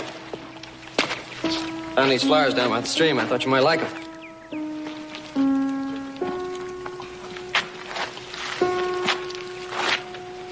See you at supper.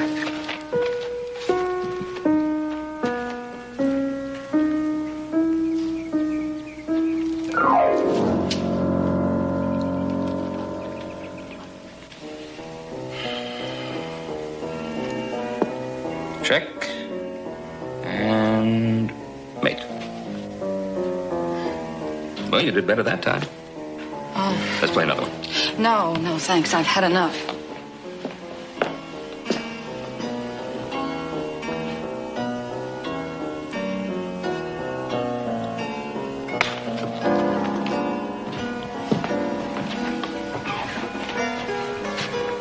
What's the matter? Why should anything be the matter? You seem restless. Oh? I don't see why. You and your sons have seen to it that I've been properly entertained and kept very busy. But tell me something, Ben. Why is it that there isn't any liquid refreshment in this house? It might help if you didn't have anything while you were here. Did you think that it would get washed out of me in 1 month? I thought it would be a good start. You thought wrong. Ben, you've had someone that you love, that you dearly love die, haven't you? Yes. And you were with them when it happened. Yes, I was. And your presence gave them some kind of assurance and strength. I hope so. It did, Ben. I know it did. We were on our way to San Francisco. Ken and myself, the children. That night we were at a hotel. It caught fire. And our room was on the second floor. And we were trapped by the flames. Ken carried me to the window. And then he lowered me out and dropped me. My ankles were broken, but I could drag myself clear. And I turned back, and I saw Ken going back for the children. And then there was a terrible crackling sound. And the hotel started to collapse. I lay there, and I heard my children calling out to me. I heard them screaming to me to come and help them. I tried. Oh, I tried. But I couldn't go to them.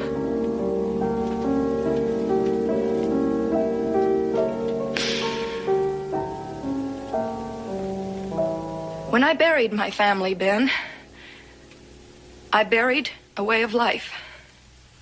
And I'll never go back to it. I will never be hurt by it again. You know, when you found me in San Francisco, I was all right. That's what I want, and that's what I'm going back for. There's no purpose. There's no meaning in that kind of life. But it is my kind of life. And don't feel pity for me, Ben, because I don't need it. So why don't you just give me the money now and let me get out of here?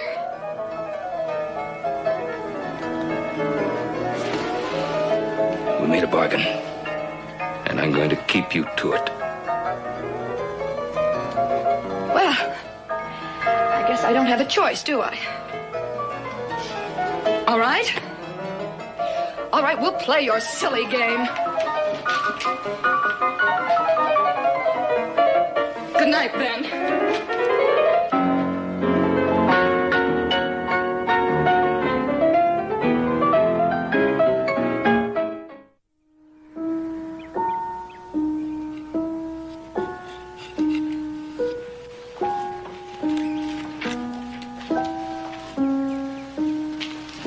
Hello. Oh, good morning, Mrs. Marlowe.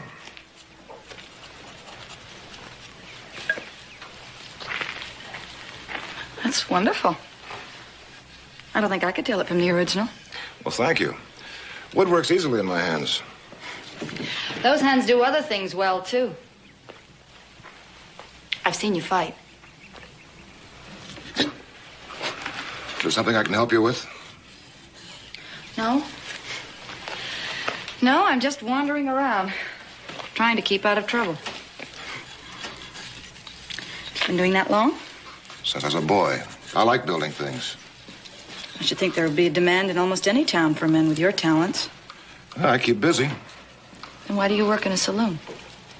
I need the money. Don't we all?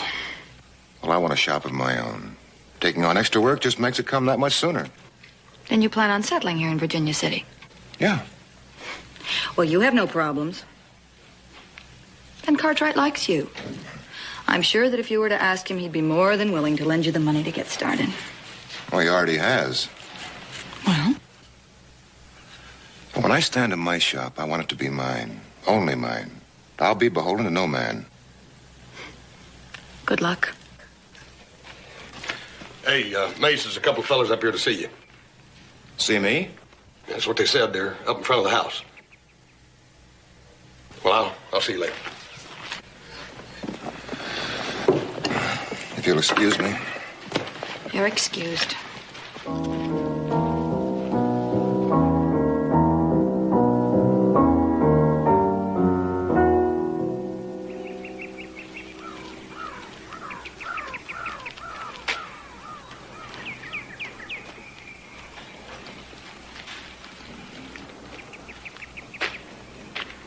Mace! What do you say, big man? Surprised to see your old buddy boy? Hello, Dink. What brings you here? Listen to the man, Tiny. 3 years we haven't seen each other, and all he's got for me is, hello, Dink, what brings you here? You do, baby. Why else you think I'd bounce all over the countryside? Only for you would I do it. They told me in town I'd find you here, so I'd have come. Just like that. You look great, kiddo. Great. Still flat and hard as a plank. You working out, keeping in shape? You still haven't answered me. Same old Mace. Straight and hard from the shoulder. Okay. This is Tiny Mac. #1 boy since you left my stable. There's never been one like you, Mace. You could have gone to the top, all the way. Now he tells me that. Good luck. His right hand will take care of all the luck, but he needs something more. He needs to fight a name. Like you. You know better than that. Favor to an old pal, Mace. Your name's still big, carries weight. Tiny here climbing a ring with you, he's got to get a crack at the big boy. Forget it. You stay 5 rounds, you pick up an easy 1,000. You're wasting your time here. You know, you get in the ring with me, you don't go 5 rounds. Enjoy your stay in Virginia City. All right. Come on, Tiny. Yeah, go on. All right. We'll be in a hotel. Change your mind.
Don't spill it.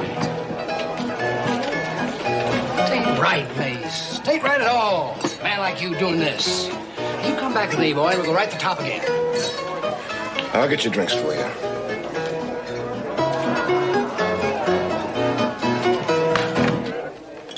Well, good evening, Mrs. Marlowe. Is there something I can do for you? Yes, Mace, you can buy me a drink. Well, I'd like to, but I'm working right now. Oh, well then, why don't you lend me a couple of dollars and I'll buy myself one? Thank you, kind sir. I will remember you in my prayers. Why don't you sit down here? I'll bring you anything you want. Thanks, but I don't drink alone unless I have to. Whiskey, twice. Stay here and keep out of trouble till I get back. I beg your pardon? Are you expecting anyone? The only thing I'm expecting is to have a couple of drinks and relax. Well, maybe we do it together. Care to join me and my friend? Why not, if you're buying? This is Tiny Mac. And I'm Deke Martin. Rita, that's good enough. I've seen you two before. Cartwrights. Oh? You work for them?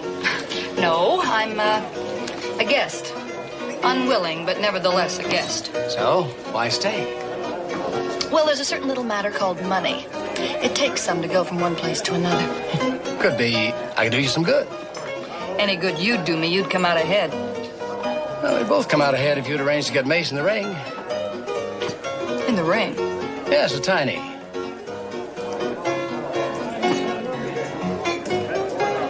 $100 to buy you a lot of traveling. We're staying over a couple of extra days. You think about it. Hey, Swamper, where's our drinks? And bring one for the lady.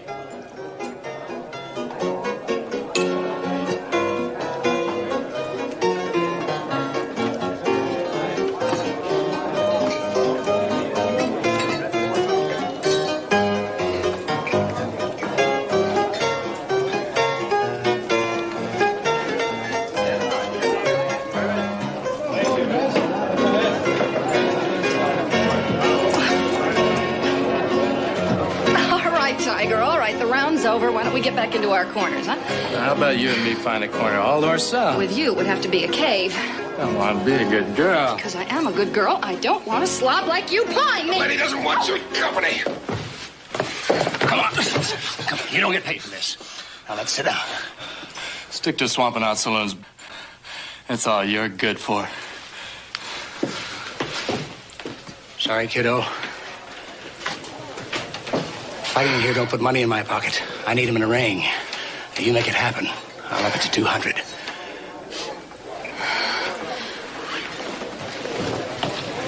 Get me out of here, will you, Mace? Yeah. Do you mind taking me home? I don't mind.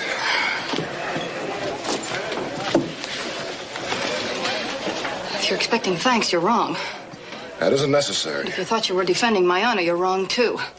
I lost that a long time ago.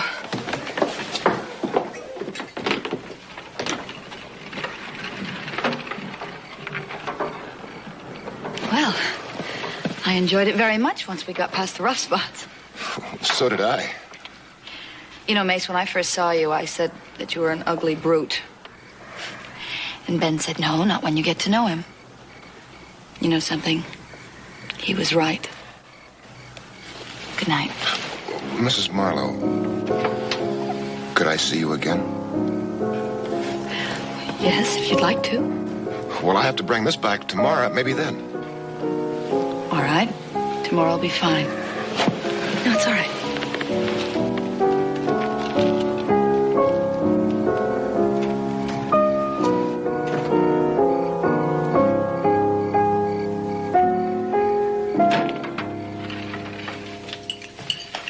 Well, you boys did a good morning's work. Yeah, we're finished by tonight. Where's Mrs. Marlowe? Same place she was yesterday. And the day before that. With Mace? Mm-hmm. Yeah, he picked her up while you're out shaking the fence. Well, what do you know? Only thing I know for sure is that he's mighty stuck on her. You can tell that, all right. It's like he's got a sign hung out. Well, if it works out, you couldn't find a better man, I'll tell you. Well, let's hope it does work out. Only thing I hope is that you'll let us go into town tonight, Paul. What's so important in town? Well, tonight's the last night that prize fighter's going to be there, and they tell me he's meaner than a treed wildcat. Well, it's all right, and have a good look at him. Hey, you could use $1,000, Hoss. Why don't you fight him? The only feller I'm going to fight is you over that last spud. You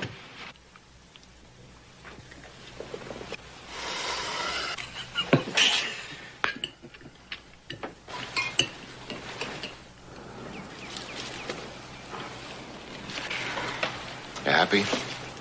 Mm-hmm. How about you? Well, what do you think? Well, I think the last few days have cost you money. Well, I'm not complaining. When are you going to go back? Let's not talk about that. It's now that's important. So let's just enjoy it. Rita? When I get back to San Francisco, I'll send you my address. I'd like to know how you're doing with the shop.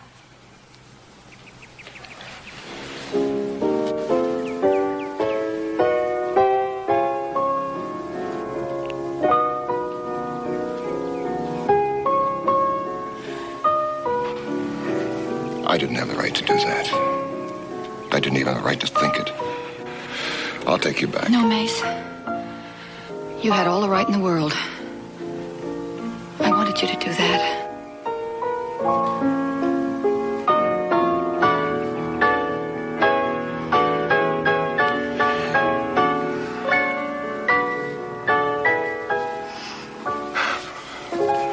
I'm no good with words.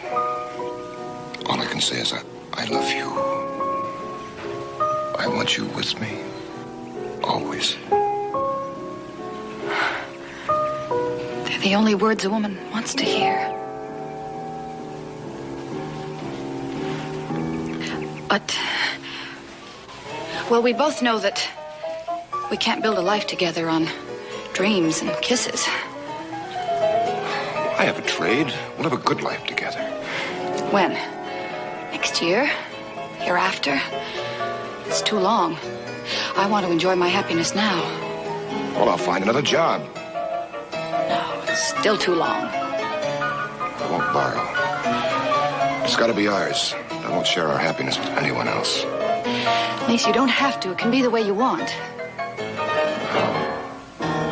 By going into that ring tonight. 5 rounds, that's all you have to go. And with that $1,000, Mace, we wouldn't have to wait.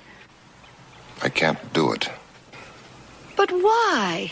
He's not that good. I know you can take care of him. That's not the reason. Well, then what is the reason?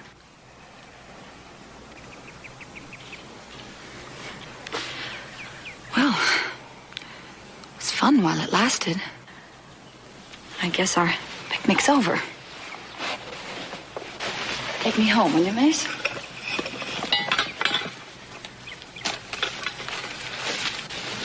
Rita, does it mean that much to you to have the money now? Yes, it means that much to me.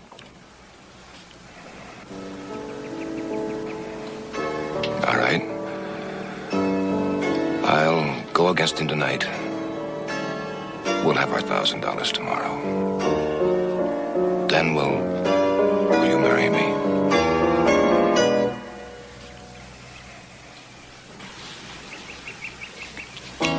Yes, Mace, I'll marry you.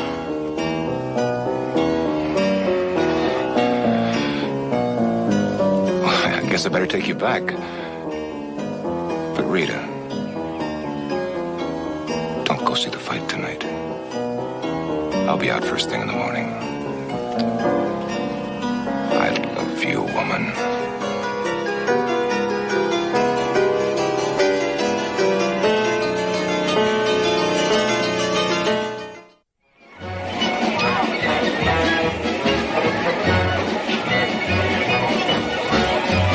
Best seats you got. Here we are. Best seats in the house. Hey, who's fighting? I don't know. They'll tell us when we get in there. Here you are, Paul. Ma'am, here you are. Rita, you sure you want to see this fight? Oh, Ben, I've seen men fight before. Don't worry. But listen, you go on in and I'll join you in a moment, all right? Ma'am, we'll be right down in the front row. Come on, Joe. I'm surprised Mace didn't ask you. Yeah.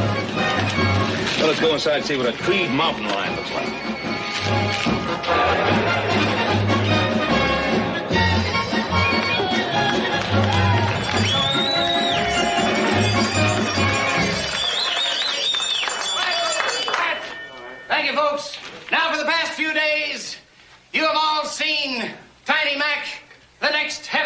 champion of the world, go against the best man in your town. Your best were none too good. You're in for a treat. You're going to see two of the greatest fighting machines in the world. One of them is Tiny Mac, and the other is Mace Sindel.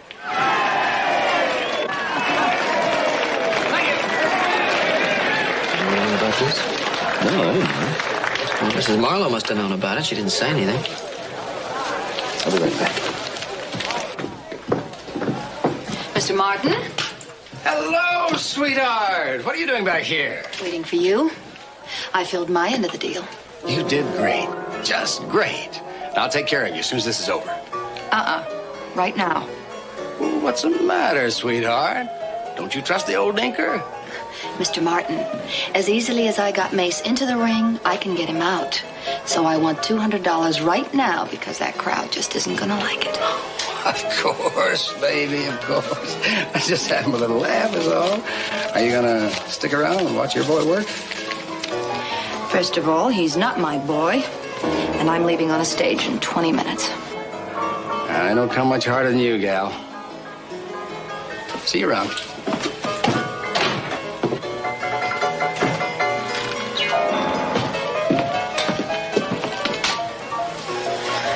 Did you hear? Why did you do it? Because I wanted to get away from here, and it takes money. If you needed money that badly, all you had to do was come to me. Oh, really? Well, that's not what you said last week. Last week, I had to live up to my end of the bargain. What did you say to Mace to make him fight? That's none of your business. That you were going to marry him? Is that it? You lied to him. He'll climb into that ring thinking he's going to make a life for the two of you. And all he'll have to live with is a rotten memory of a lie. Well, the $1,000 will help him forget. If ever you're in San Francisco, do look me up. You'll know where to find me.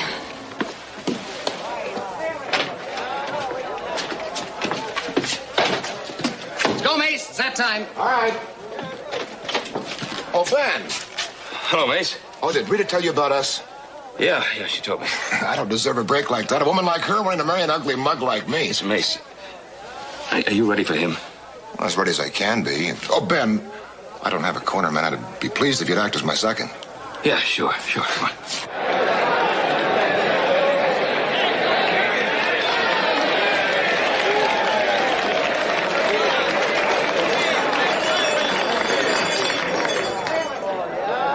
Folks paid to see a good fight. Let's give them one. Shake hands.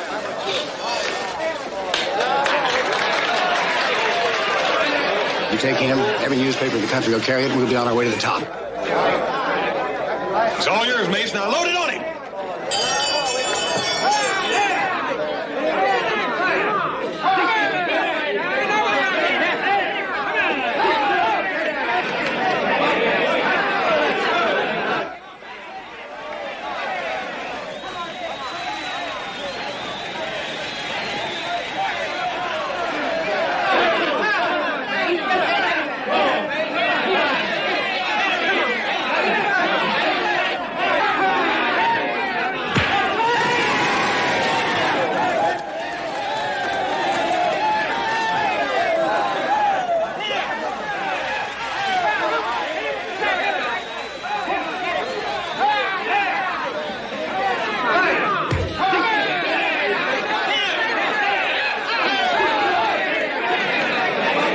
Mace has had some good openings. Why doesn't he throw them? Just wait. He's just waiting for the big one. He better throw some little ones first.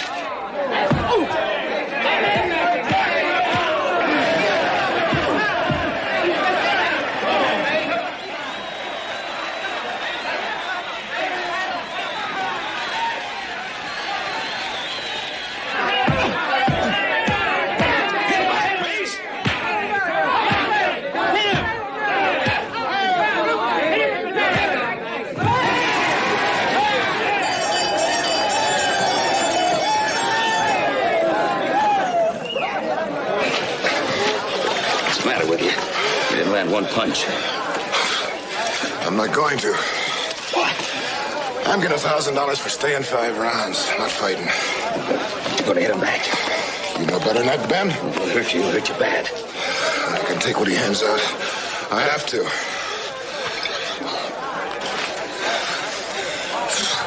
I was worried for a minute.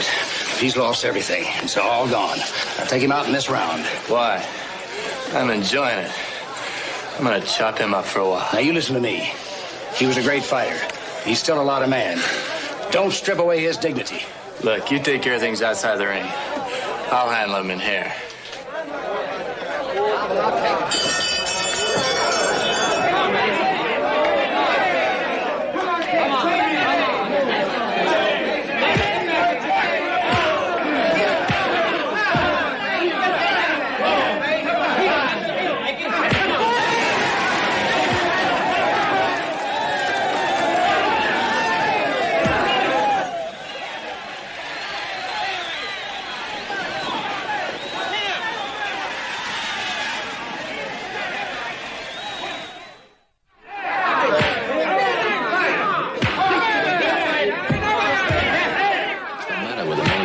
Defending himself. Sure is a one-sided affair so far, ain't it?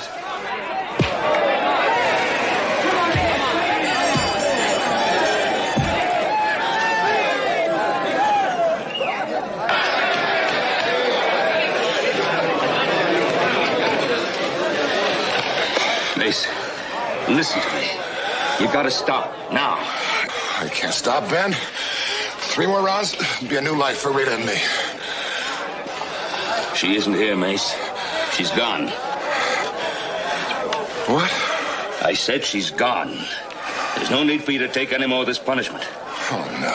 No, Rita loves me. She told me. She used you, Mace. All you meant to her was stage fare out of here. Oh, you're just saying that to get me to stop. It's all right. I can last, Ben. Don't worry. You had your laughs? Yeah. Now I dump him in your lap.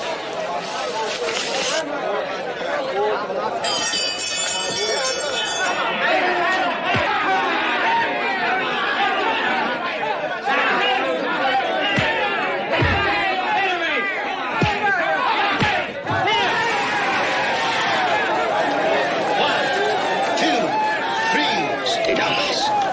5, 6, 7, 8.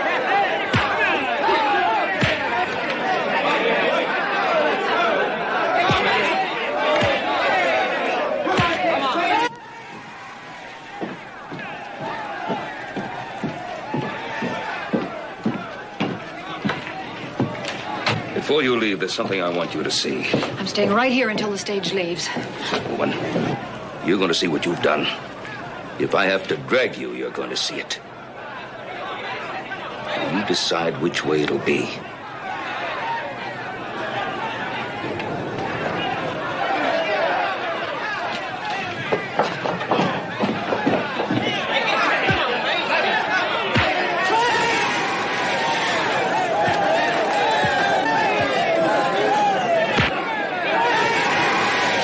I hope you enjoyed his doing it for you.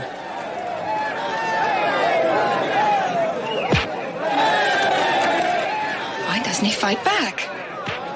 Because 3 years ago, he destroyed a man with his fists. It was legal. He did it in the ring. Killed him? No, it would have been better if he had.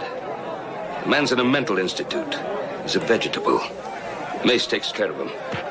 But he swore he'd never use his fists on another human being.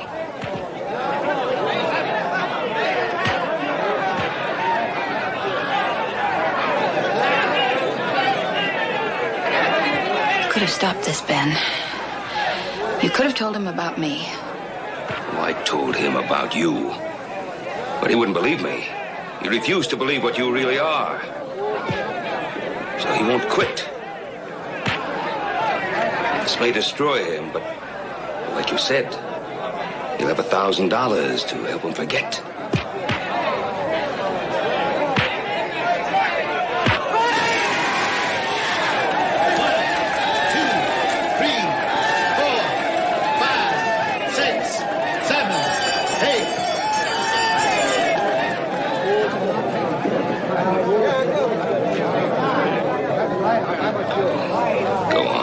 Get on that stage. Nobody's going to stop you.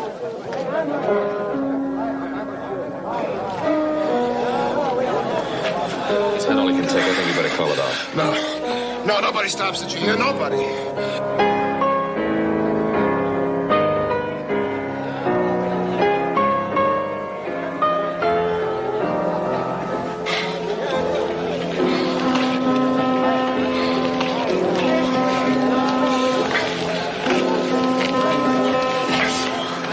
No more, my darling. Please, no more. It's all over now. It's all over. It's all right. I can last. It'll be like I promised. I can do it, Rita. I can do it. Oh, no. We'll find another way. Doesn't matter how long it takes, but we'll find another way. It's all over now. Please.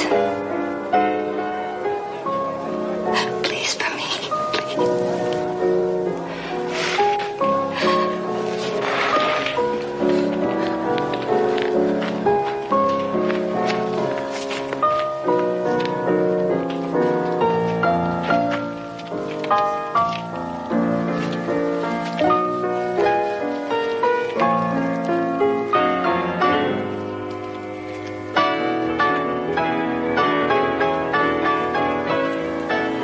Welcome back, Rita. Welcome back.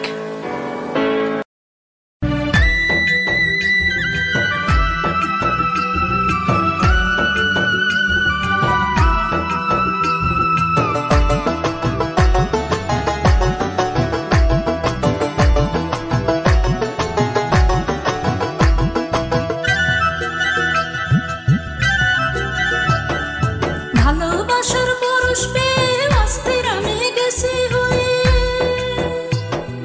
ভালোবাসার পরশ পেয়ে অস্থির আমি গেছি হয়ে সারা অঙ্গ জুড়ে আমার এসেছে ফাগুন চল নৌকা ডুবি খেলবো খেলা আজ দুজনায় চল নৌকা ডুবি খেলবো খেলা আজ দুজনায়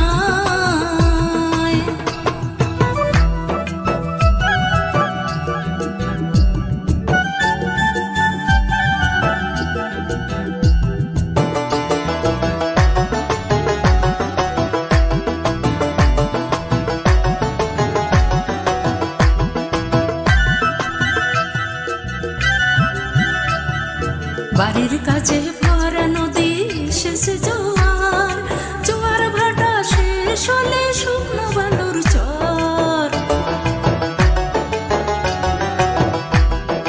বাড়ির কাছে ভরা নদী শেষে জোয়ার ভাটা শেষ হলে শুকনো বালুর চর ঢেউয়ের তালে তুলতে চলে আমার নাই চর চল নৌকা ডুবি খেলবো খেলা আজ দুজনায় চল নৌকা ডুবি খেলবো খেলা আজ দুজনায়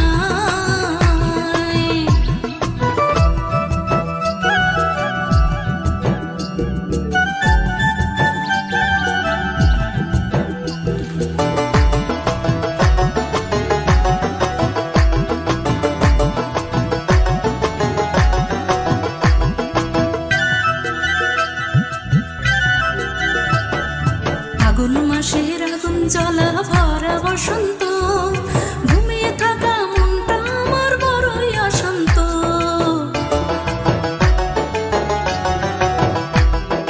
ফাগুন মাসের আগুন জ্বলা ভরা বসন্ত ঘুমিয়ে থাকা মনটা আমার বড়ই অশান্ত প্রেমের গাঙে সাঁতার কাটলে হাতটা আমার ধর চল